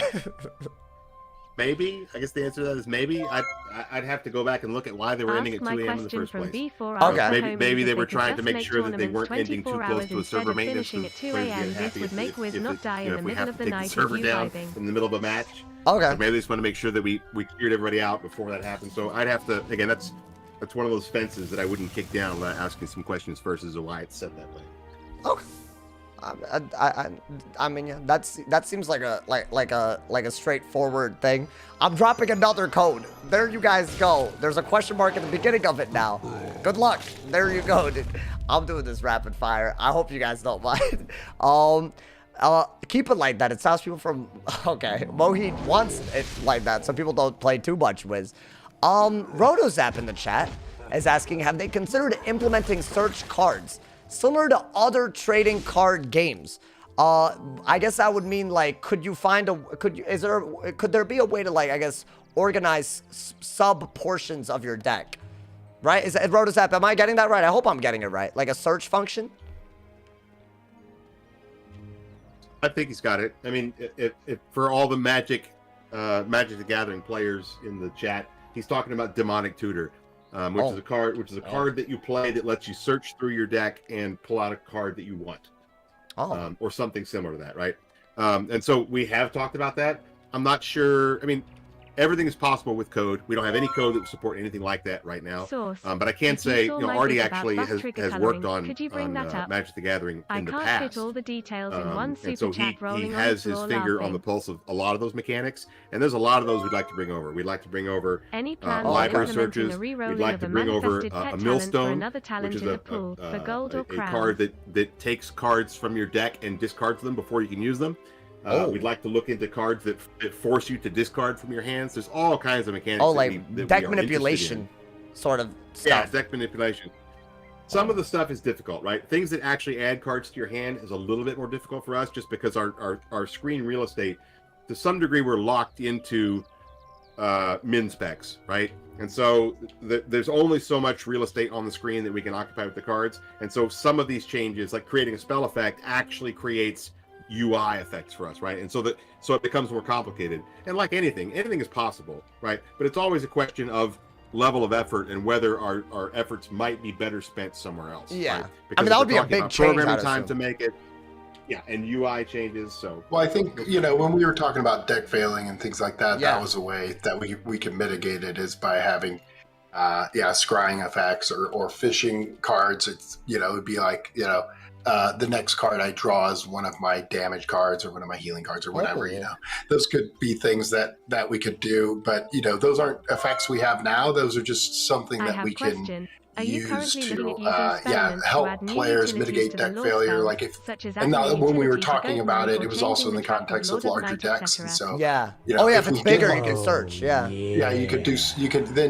you might run a bigger deck so that you can search if you pack some of those cards, or run a smaller deck, if you don't want to do that, and things like I mean, a lot of them are tricky, but I feel like it's helpful to have a conversation about a lot of some of the different mechanics or I guess victory strategies we see in other card games and see what works here, because Wizards is a lot different than a lot of card games. So I mean, because you're really working and cycling two decks, and so, which I find super interesting, and that's another reason why I like the spellment system, because it's basically like a little skill tree per spell. So it really lets, and that goes to wanting to see more diverse build strategies and with gear and spells and all these other things. So I mean, I don't know. I'm excited. I think that sounds cool. There's lots of room to go. I think it is interesting, like looking at other card games and like drawing inspiration, because I feel like Wiz has so much potential to grow.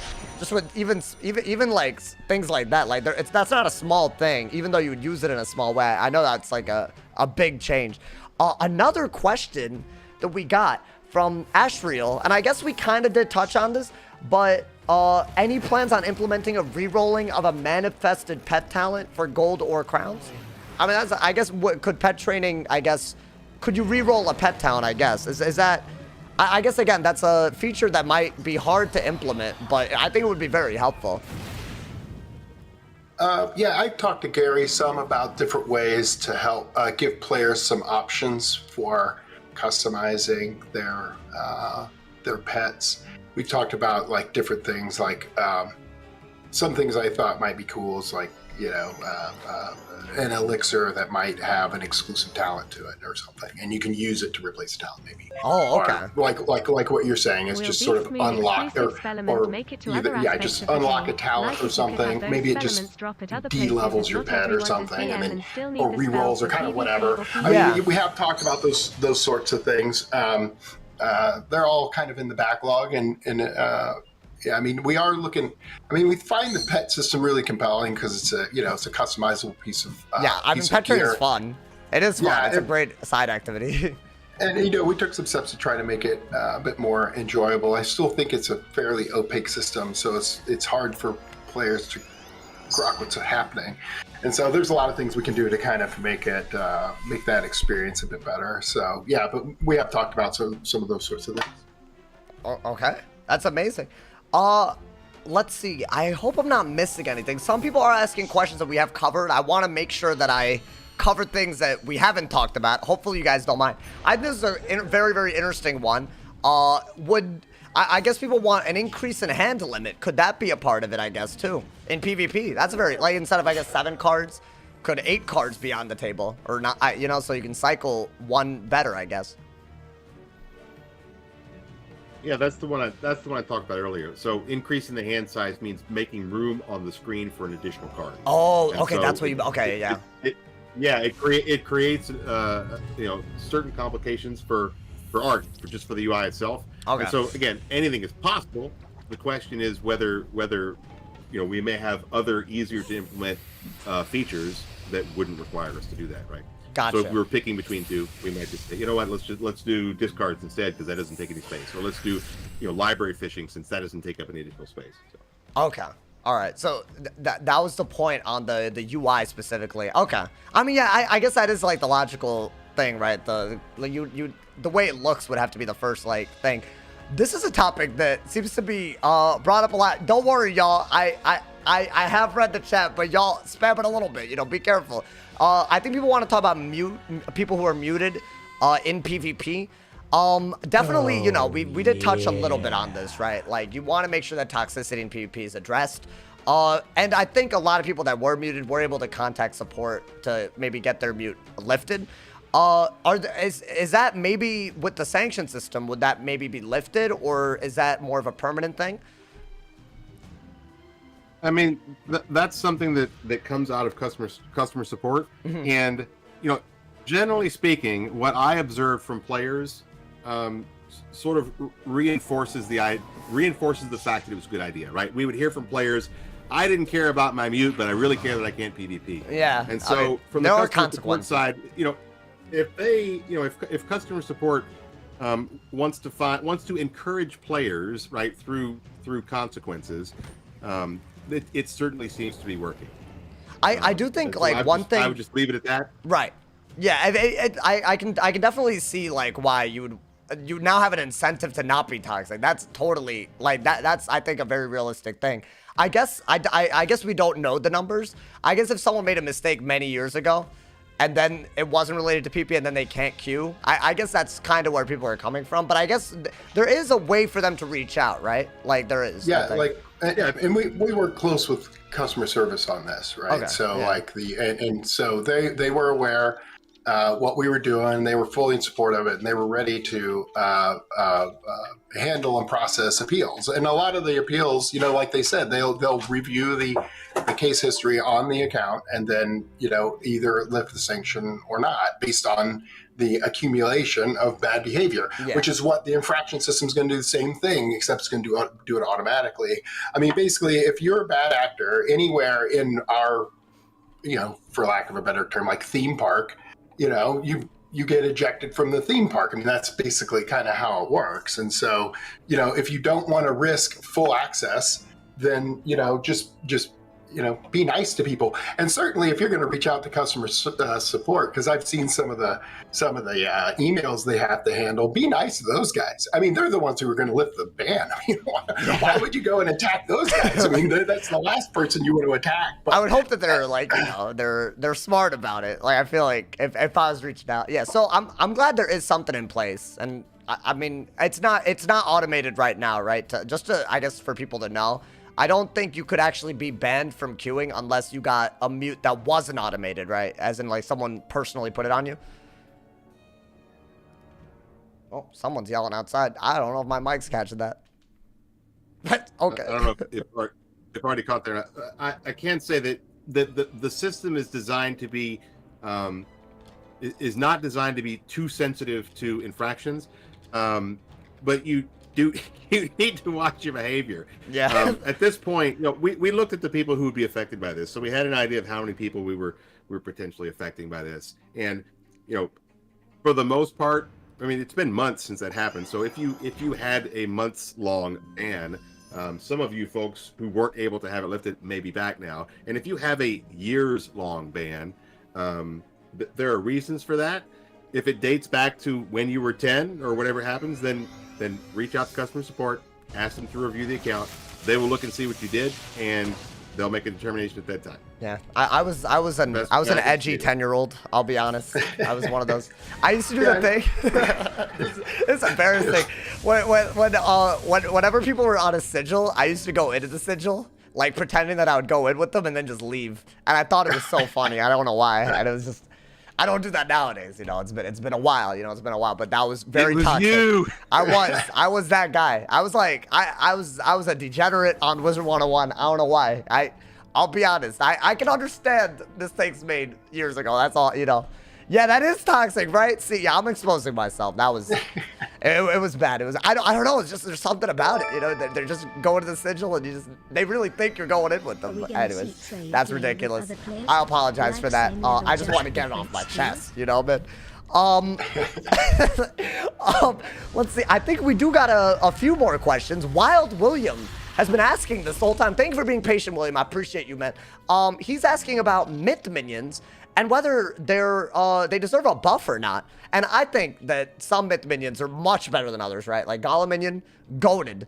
Baba Yaga minion, trash. I think so. Like I could agree or not agree. And you guys are looking for the Goldilocks minion, right? I mean, we've been back and forth on that stupid egg so many times. It's so bad. I mean, you should have some you should have some sympathy for us, right? It's really difficult to fine tune the value of an extra action every turn, right? Because that's what a minion represents, an extra action every turn. And so, players ask for things, and we'd like to deliver things like, hey, let us have control over our minions. You don't realize what you're asking. Imagine it's basically a 2-on-1 fight. Yeah. There's a lot of power. I think controlling it specifically is crazy, but just a more useful minion. The nice thing about minions is that I don't feel bad modifying a minion. Like, I don't like to go back and forth and modify a spell, buff a spell, nerf a spell, ban a spell, let it back. I hate to do that, but I don't mind the minions. To me, the minions are fair game. And so if we can fine tune the way that minions work, absolutely. Now, we do have some long-term plans for minions. I'll let Artie talk about that in a second if he wants to. But in the short term, since we brought Stormbringer in as an associate designer, I think he's done awesome work with the minions. The bubbles. Carrie Larry is a legend. I mean, the legend. Aquafina, legend. He's awesome. And it's just a matter of Stormbringer finding time to review the minions, and it takes a lot of debugging because what we actually tried to do was we tried to copy the Mander minion from Balance and just copy him over directly to another minion, and it didn't work. Right, and so whatever the minion AI is doing to determine what is a good spell, it seems like just changing the school changes his opinion, right? Stormblade was a great spell before, and Deathblade isn't, right? That's and so nuts. It takes a lot of debugging. Yeah, we can change things like the number of cards that they have access to. mobs and minions don't really have decks in the sense that you think they do. They kind of have a preponderance of a chance to play a card, right? We call it a deck, but it's not really a deck, and we have to fine tune that stuff to get them to act the way we want to. And sometimes we have to do things like, you know, give them a high pip spell like sacrifice that just kills amazing. them. Do they kill themselves eventually if they get enough pips? I mean, it's still we can amazing. do things like we can put combat triggers on them if we have to, where, you know, if they get 7 pips, we force them to cast whatever. And, you know, as long as the minion does the same thing every time, players can react. Oh my God, he's got 7 pips. Here comes an earthquake, right? As an example, you know, that's stuff that we can do. We are absolutely down for making as many minions better as we can, and not just for Myth. I mean, especially for Myth, because it's supposed to be a thing, but like for the minion everybody. school. Yeah, I mean, I'm just so happy that Carrie Larry's good. I haven't seen people play him at anything other than the 5 pips. Really, I'm curious if the 4 pip and 3 pip work as well as the 5 pip do, because technically it's a different minion. Each level of that spell summons a completely different mob with a different deck, a different AI. But whatever magic sauce he used for that 5 pip, he's awesome. We need more of those. He's we call the non-5 pip ones Rarey Larry because they're rare. So rarely Larry. Yeah, it's just Larry doesn't show up when he's like, I don't know. Unfortunate. I think a lot of people are excited about the minion thing, like the fire minions. I think was brought up. I think a lot of people want to see just, I guess, better minions. I mean, I think that's exciting. One very exciting question. I'm glad that Famoro in the chat brought this up. Some schools, he's saying, have extra 2-pip bubbles, like Doom and Gloom, like Sanctuary, compared to the damage bubbles. So that kind of does lead to some level of disparity between schools when it comes to bubble control. Could there be possibly room for 2-pip bubbles on other schools? That's what I call an ever-never question. An ever-never? Yeah, it's possible. Is it ever possible? Is it never possible? Yeah, it's possible. We could do that. Oh. I think I would probably start by maybe giving something to Myth, so then at least all the spirit schools have a second option. Yeah. I'm not sure that I would want every school to have a second option, but you know, you can kind of see the design space. I like when players observe the obvious things, like, hey, there's design space here for every school to have 2, right? It's a very natural way to think about things. But the second question is why? What do they get? You know, what is Storm's not a damage buff bubble going to do, right? And of course, then it has to be costed. Nobody really uses the 4 pip globals. That's rare. I kept going back over those over and over to try to get the cost down in an audit, and they're costed correctly. Like, you know, the spell audit doesn't care. It's remorseless. It's a machine. And they come in at 4 pips. It's because I think the crit is, I think the Pures, depending on which bubble, the Pures can be extremely good. I think the Ice one is 25 Pures, right? Or something crazy. I don't know, it's high. I've seen people use that one. I should use them. What would it be is my first question. What should it be? You know, does Fire need a second bubble that maybe boosts overtimes? Maybe. I'd probably want to make it all overtimes, both dots and hots. You know, Myth could have a bubble that messes with drains, as an example. That could be something that happens. Okay. Myth could have a bubble that boosts minions in some way. Yeah, I was thinking about minions specifically when I was thinking about like a Myth bubble. Maybe something that like makes them take less damage or something, or maybe gives them block. I don't know, something like that. Or double pips or something. From Beast Moon, yeah. There's an aura in Beast Moon that gives double pips. I know that. Yeah. Artie probably has a lot more ideas than even I've sat down to think about, because he's been playing around with this stuff for Beast Moon for a long time, and the rate of new design in Beast Moon, it's voracious. You know, every time he comes out with a new creature, there's 10 new spells on there. So I'm sure there's lots of untapped ideas over there. Yeah, there's lots of space, that's for sure. Well, that's exciting. I mean, I just like these spells, you know. I guess I hope I've answered most of the questions. I think we've covered most of the topics, which is good. I want to make sure that I don't want to, you know, like keep you guys too long. If you guys, as long as we're good, well, we can. Let me set a challenge for you, right? So when you're done with us, yes, make sure you let us know, and don't do it in a cringy way. Ferric set the bar pretty low, so you just have to manage it better than Ferric. What did he say? What did he do? Oh, it was super awkward. Super awkward. Oh, I don't. Is he Well, still in the chat? that's hard for me. I'm an awkward person. This is not. You can't. This just made it more awkward for me. I don't even know what I'm doing right or wrong anymore. What's the goal? It felt like waiting on the doorstep after a date that you had a good time, and nobody's quite sure if it's over yet. Are we supposed to shake hands or kiss, or is it good night time? What's going on here? I mean, how about this? Let's do 2 more viewer questions. Is that fair? That way because this is my nightmare. This is my social nightmare. I'm not good with this. Someone is asking. Wait, where is it? Will there be a big dungeon that drops very like, you know, PvP good, like very rare gear that's good in PvP, I guess, coming anytime soon? Maybe like, I guess, Catacombs or like Tartarus, maybe something like that. I guess it's a spring update for PvP, so I'm not sure. I wouldn't assume it's this time, but I don't know. Wait, do you want me to answer that, or do you want to answer that?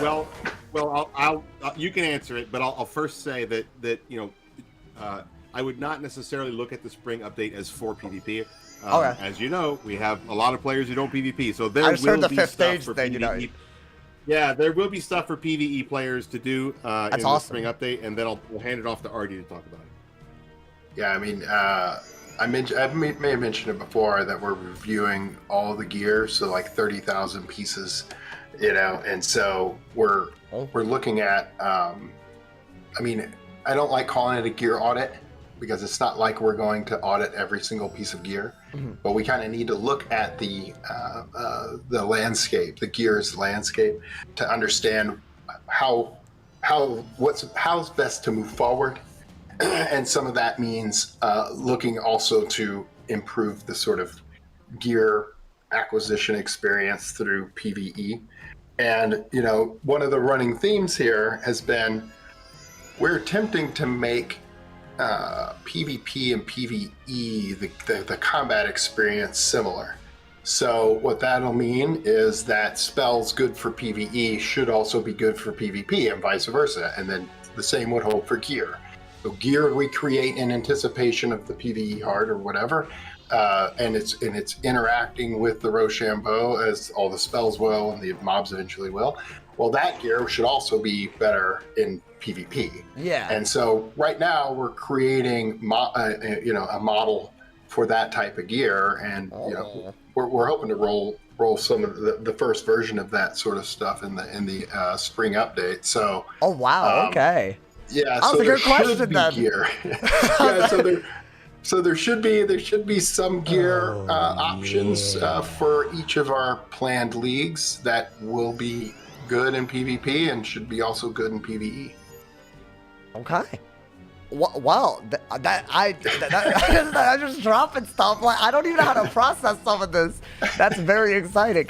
I think one thing that I've really seen in chat basically this whole time is dual school gear. So I guess a lot of people want to run their masteries and do maybe damage and maybe go beyond just utility. Is that maybe something that would be a part of 5th Age more readily, I guess, than what it is now?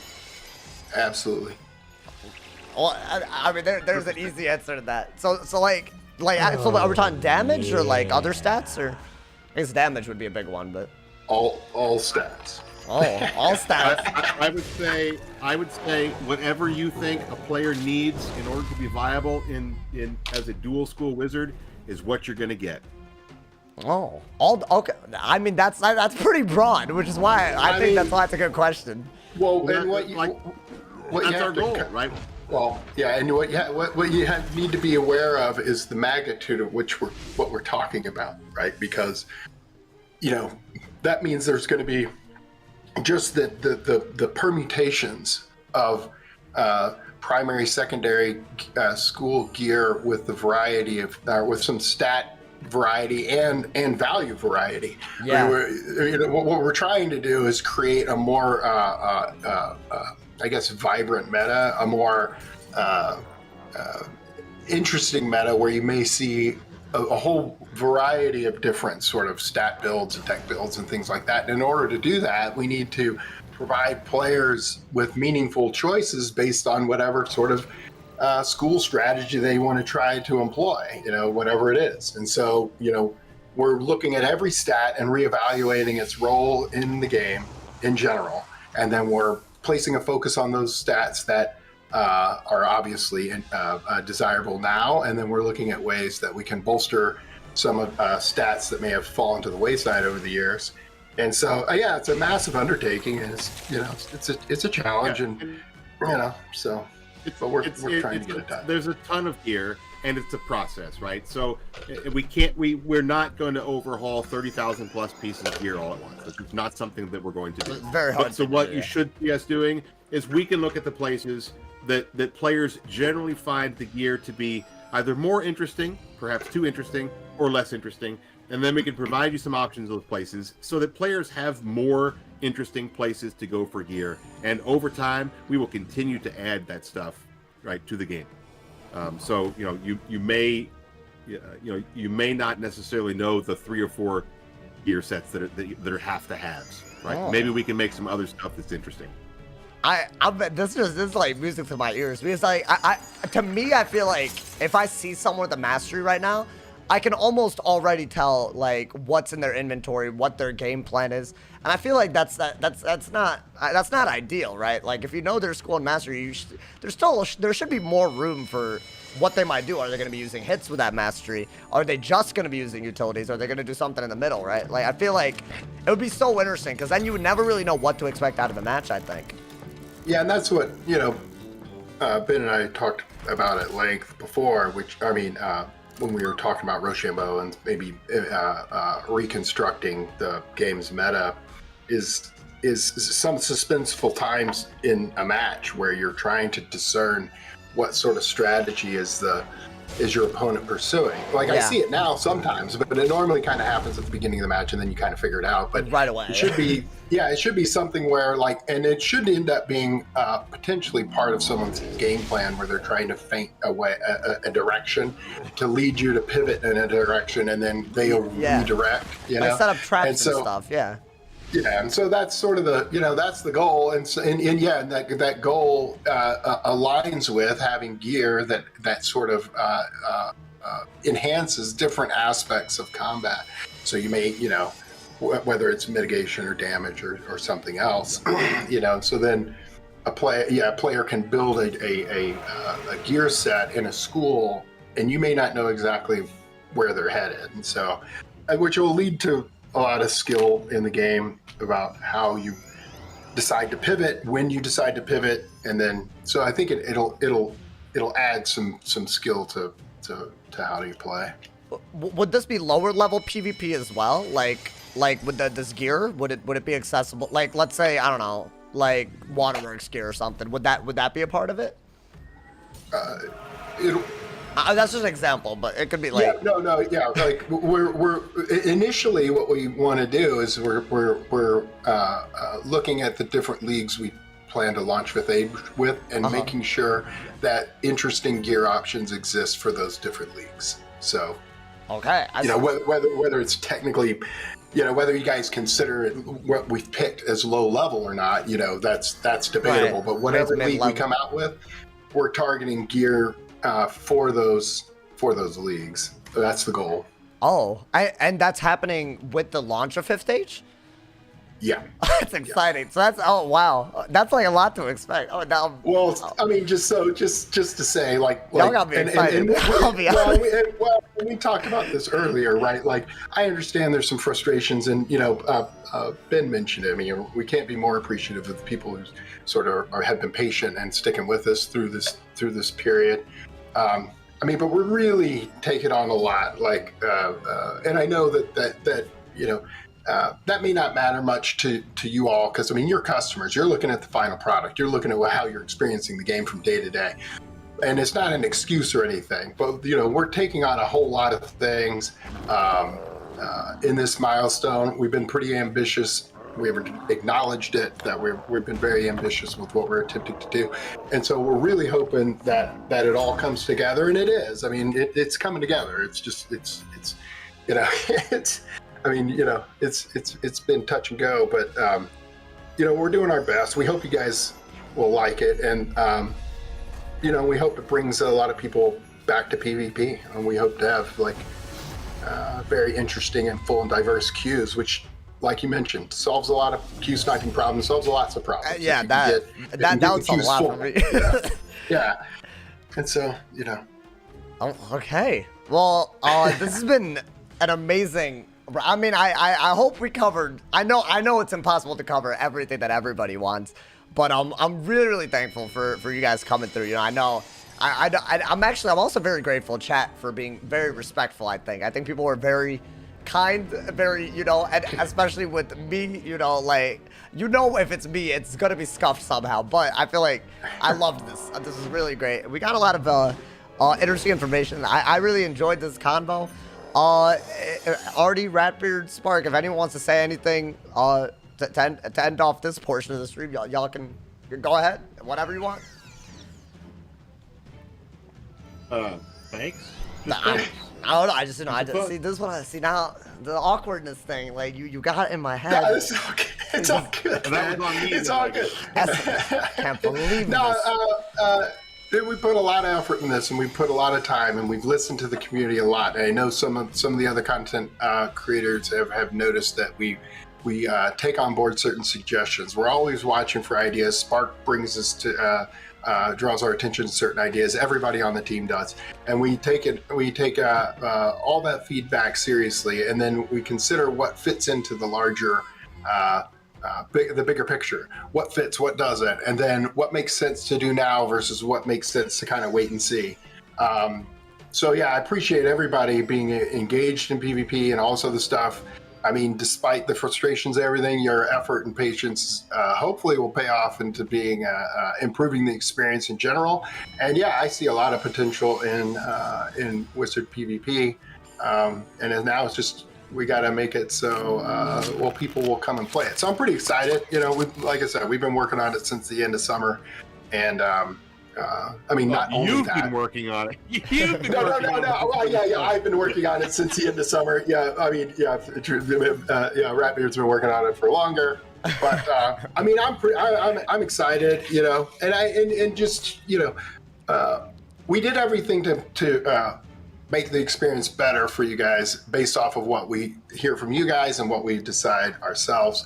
We'll be right sometimes. We'll be wrong sometimes. You know, call us out when we're wrong. But let us know when we're right, and then we'll attempt to take those wrong things, redo them, and again, some will be right, some will be wrong, and we'll just hopefully that process with the community and with other people on the team will just continue to improve the experience over time.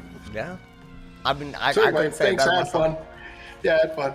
I had a good time. I love talking about this stuff, so I can do it all day. I'm glad that I feel like we covered a very wide variety. So thank you again for giving me this opportunity. I'm always hoping to stuff like this, you know, like this is a lot of fun. I think I'm actually gonna keep streaming some PvP. But I thank you guys for your time. Seriously, I really appreciate it. Good luck in your matches. Oh, thank you. Yeah, no problem. Good luck. I'm gonna need it. Thank you. I appreciate it. All right, see you. All right. See ya.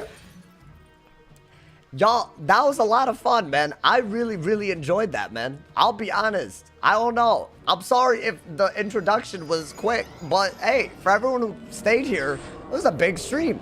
Did I make it awkward? No, you made it awkward. You made it. Hey, y'all, give them a huge thank you next time you see them, bro. Honestly, really and truthfully. I guess we're gonna PvP a little bit now. Are you streaming tonight? I'm just gonna make this a longer stream, see what I'm feeling.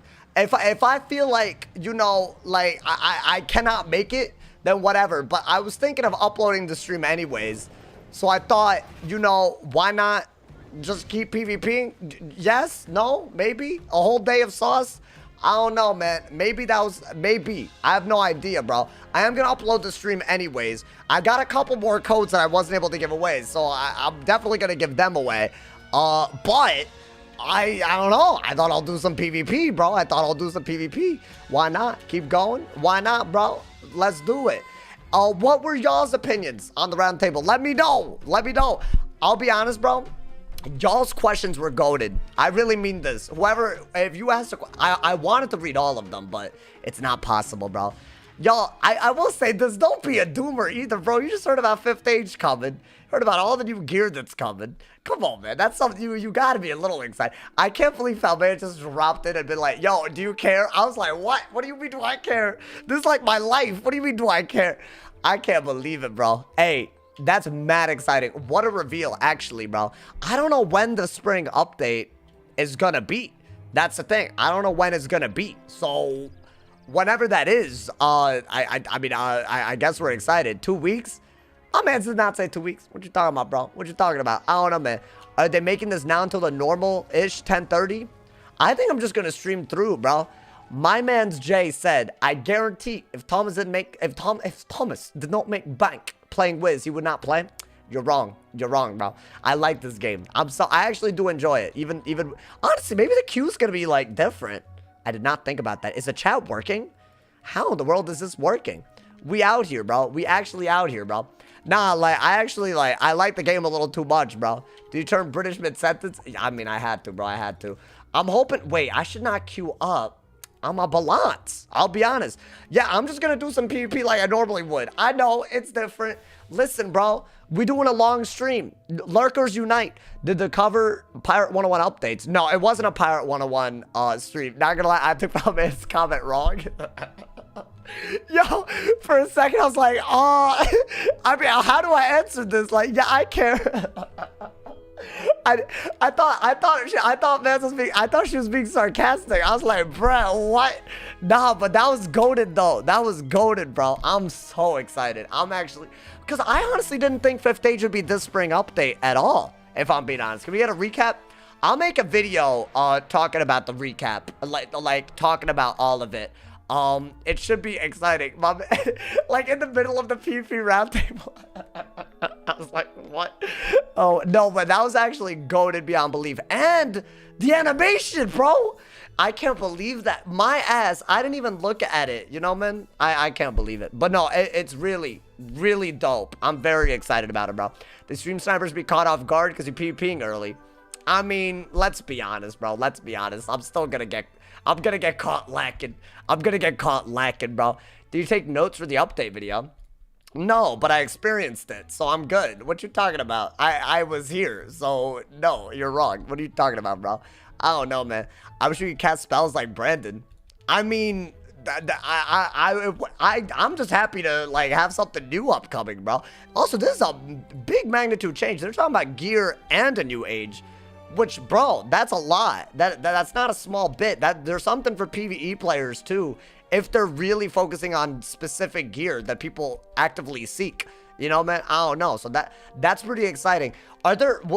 Should we just discuss the roundtable? What was y'all's favorite part about this? I don't know, man. These hype-ups make it so much better.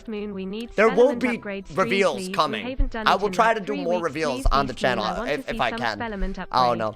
Yo, but bro, this is a big opportunity. I'm very thankful for it. Like, seriously, there's a lot of information.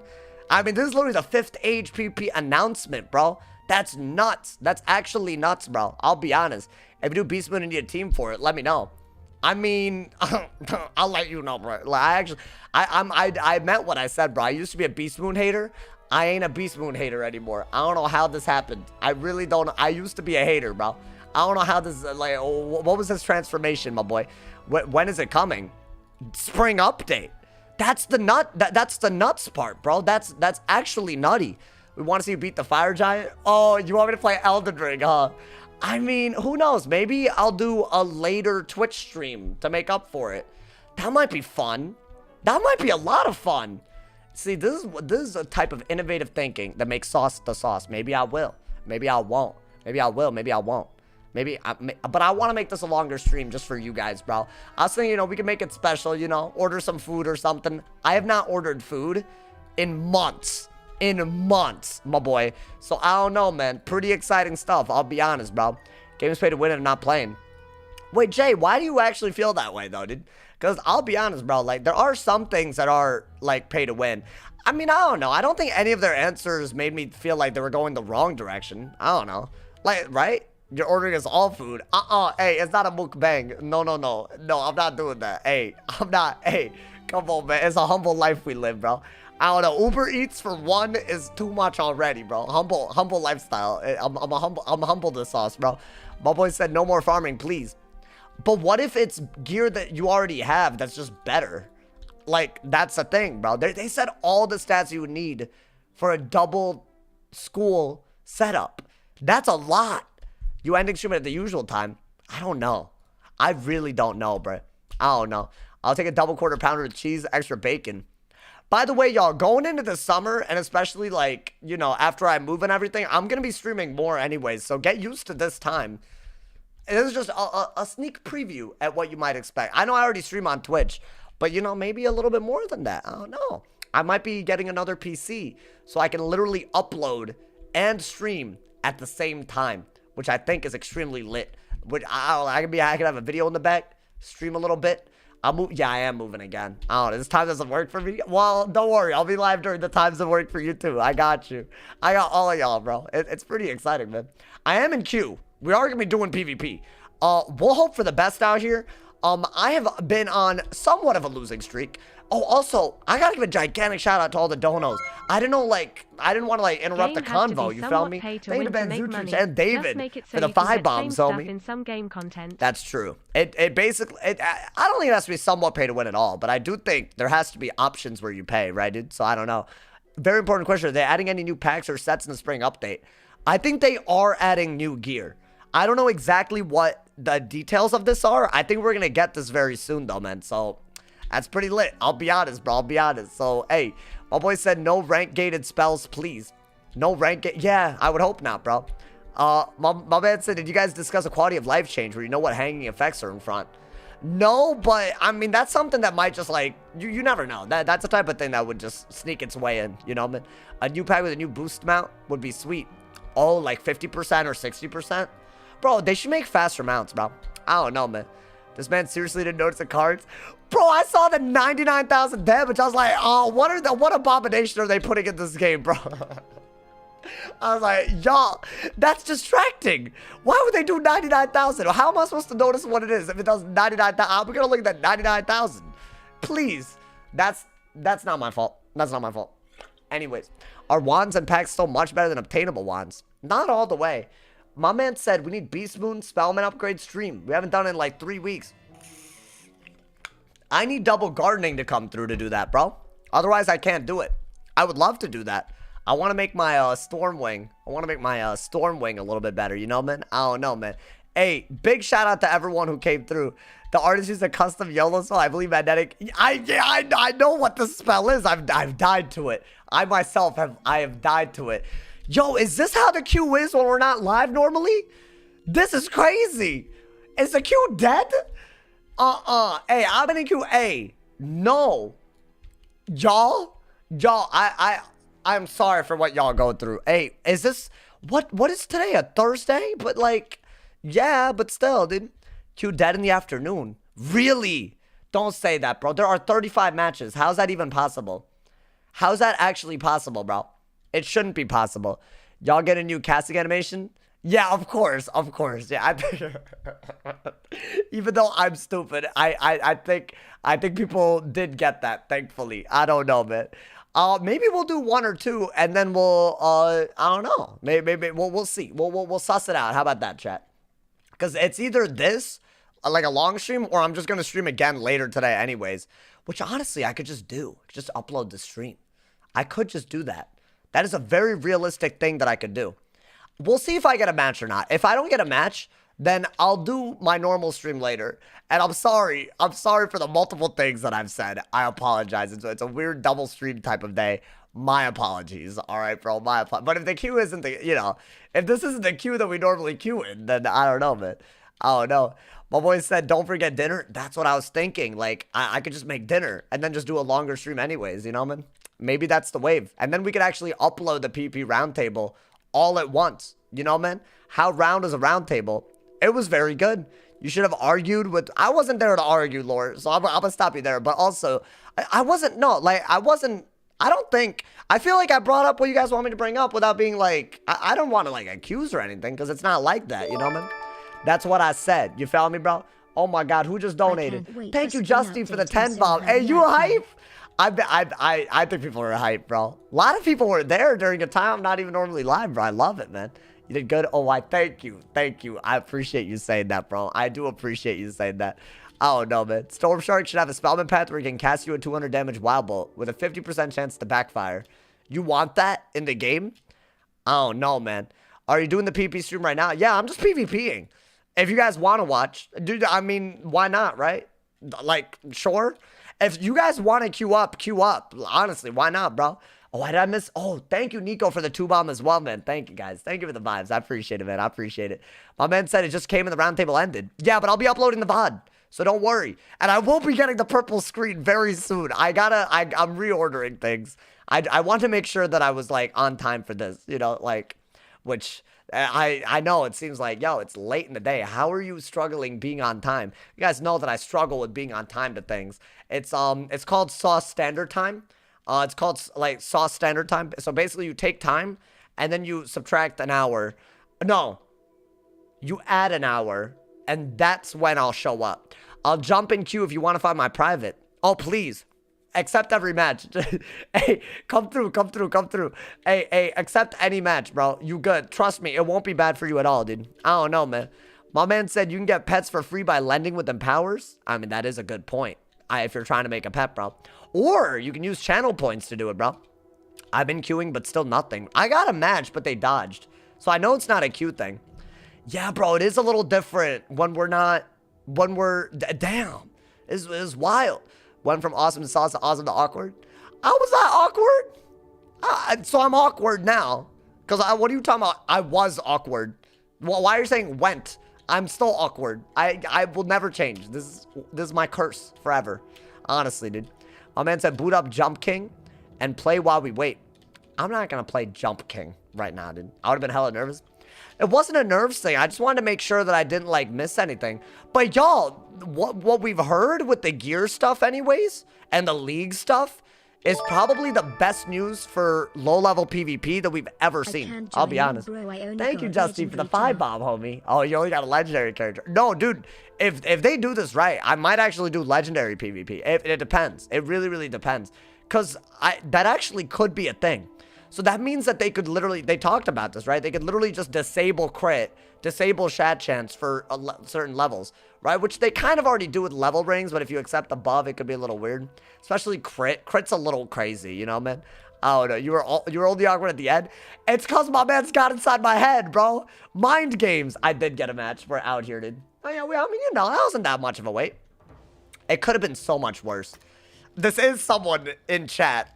But it's fine. Don't worry about it. You know, it's casual today. I asked him to bring back Infallible for low-level PP and enchants. Is Infal not low-level? See, this is how little I know, man. I wish I knew more about this. Maybe I can get into it again. That would be so exciting. Because if it's a new age, I want to rank up. Obviously, you know, I want to rank up. It might be the best thing that's happened in a while. What do I enchant? Oh, all right, wait. What is he doing? A sunblock? Don't be weird, Evan. I already infectioned you, so don't worry about it. I'm gonna do that and that, boy. Let's go. In fact, it's been for a while. Yeah, that might do it, bro. That might do it.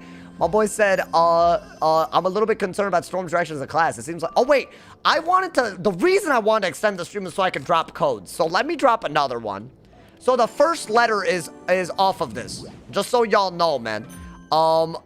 There you go. Hold up. Where is this? Oh my God, he weaknessed me. Let's just go ahead and do that. I was like, why am I here? Wait, hold up. Just in case. Just in case I do just my normal stream after. So guess the first letter of this. All right, bro? It's 2.5k crowns. There you go, man. Courtesy of KingStyle. There you go. Oh my God. All right, wait. We're killing it right now. I'm enchanting that. Let's get it. I don't know, man. If you're late to everything, I would feel bad for employers. That's why I'm my own employer. Oh, well, what is this? Wait, but I can free. Man, stop it. Stop it, bro. Stop it. During this match, I'll give away the other code. And then because of the queue, I might come back later today and stream. Is that... Are y'all good with that? Should I do this? Yeah, just do this. You have no reason not to, dude. I've got you doing whatever this is. The round table? Whatever this is. I can't believe he said this to me. I can't believe this. Are you good? Whatever this is. Oh, this one hurt. This one hurt, dude. I can't believe it. Bro, I'm killing it right now. I'm getting rid of every weakness, bro. It was X. There you go, Yangso. Hey, shout out to everyone who got 2,500 crowns today. And shout out to the person who got 80k crowns from Lord Firestaff, the GOAT. My man says, I can't believe this. Shout out. My boy said, you think we'll ever not be okay with more content? That's a good point. I mean, I hope you guys don't reach that. I'm holding on to this for the Obsidian Colossus that he's going to throw out when he panics. Until then, we're good, dude. Hey, Victoria, thank you for the 2-bomb. I appreciate it. Thank you. Should I just Ifrit? No. I think I basically have to bubble, right? I think we have to bubble. And we could always Ifrit if I think he's going to gaze. But I think this is the best move, right, dude? Thank you, Victoria, for the 2-bomb. I really hope I didn't miss too many dodos. I think I did. That's the crazy part. Wait, I didn't get a thing. Maybe he Obsidians anyways. What is this? Maybe? Oh, I really helped him. I really helped him right there. Did I? I think I did, unfortunately. This was an error in judgment. Why would I give him this? I mean, then again, I do have an Ifrited... I have a bubble Ifrit. So, and I get a s'mores out of it. This isn't that bad, right? It can't be that bad. It better not be that bad. I was gonna do that, but now it's kind of a silly idea. I have an infection, though, so I think we're good. Oh, wow, that was a good game. Already a good game, I'll be honest, bro. I didn't expect that. I should have gone for an Ifrit. No crit.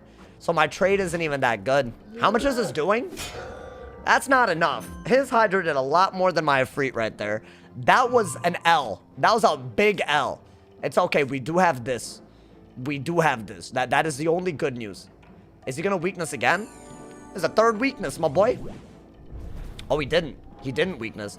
Is this infal gone? I mean, if it is, then I hit.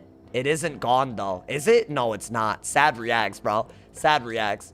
I could blade. I think we have to. I feel like I'm about to get clapped. Oh, no. Oh, no. Oh, no, dude. Oh, no. First game after a PvP roundtable just loses. Imagine a world, bro. Imagine a world. I think I'm going to get clapped. I'm not losing yet. Can you Obsidian me? Why would you do this? Why would you do this? My anger is immeasurable. See, now I got an L for something weird, and he's doing even more damage. I feel like I'm going to lose this unless I go crazy, y'all. I mean, that's not that crazy, but it is crazy. Oh, my God. Why is this happening to me? All right, hold up. Weakness him. Just do that, bro. You're good. I think if I Shrike, then we could be really, really good, dude. I think we could be really, really good. I'll be honest. I think that's what we need. Yeah, enchant that, please. I think that's a great idea. And then you're good. Trust. If he bubbles, you Heffy. Easy clap. Easy clap, bro. Easy clap. I was waiting for this move. And now we're in really good shape, so there you go. I think we can win this. That's right. I said it. I think we can win this. I don't think it's even that hard. That's right. I said it. Don't worry about it. I said it, bro. My man said your sniper's supposed to be throwing off with today's students. They're always busy looking at your hand. I mean, that is true, dude. If Sauce loses after that convo, it's going to be funny. Why? Why is it funny? It's not funny. I don't want to lose. I really don't want to lose. I'll be honest. He might send the cat thug. Yeah, but I have a bubbled hit no matter what, right? I guess I don't. I mean, I'm getting there. I'm getting there to a bubbled hit. By the way, this is my worst wizard. All right, I'm going to give out another code. I've decided, just because I wanted to give out the code during the roundtable stream, I've decided that I am going to stream at my normal time. Because this, I feel like I'm... Oh, wait, but I could Shrike a Freet. Wait, no, it's not... I haven't lost yet. Okay, I'm going to Elf, right? I'm going to Elf right now. Maybe Blade and then Shrike. What could he do after that?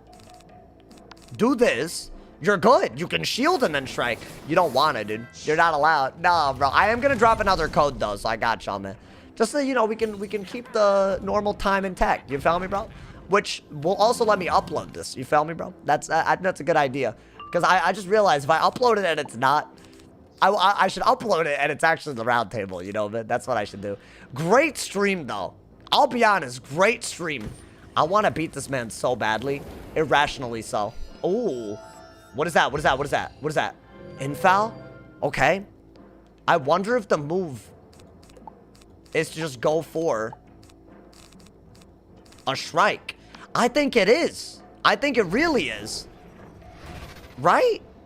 I know I can't Ifrit into a S'mores right away, but I feel like the earlier we do this, the better we are. I hope I'm not wrong.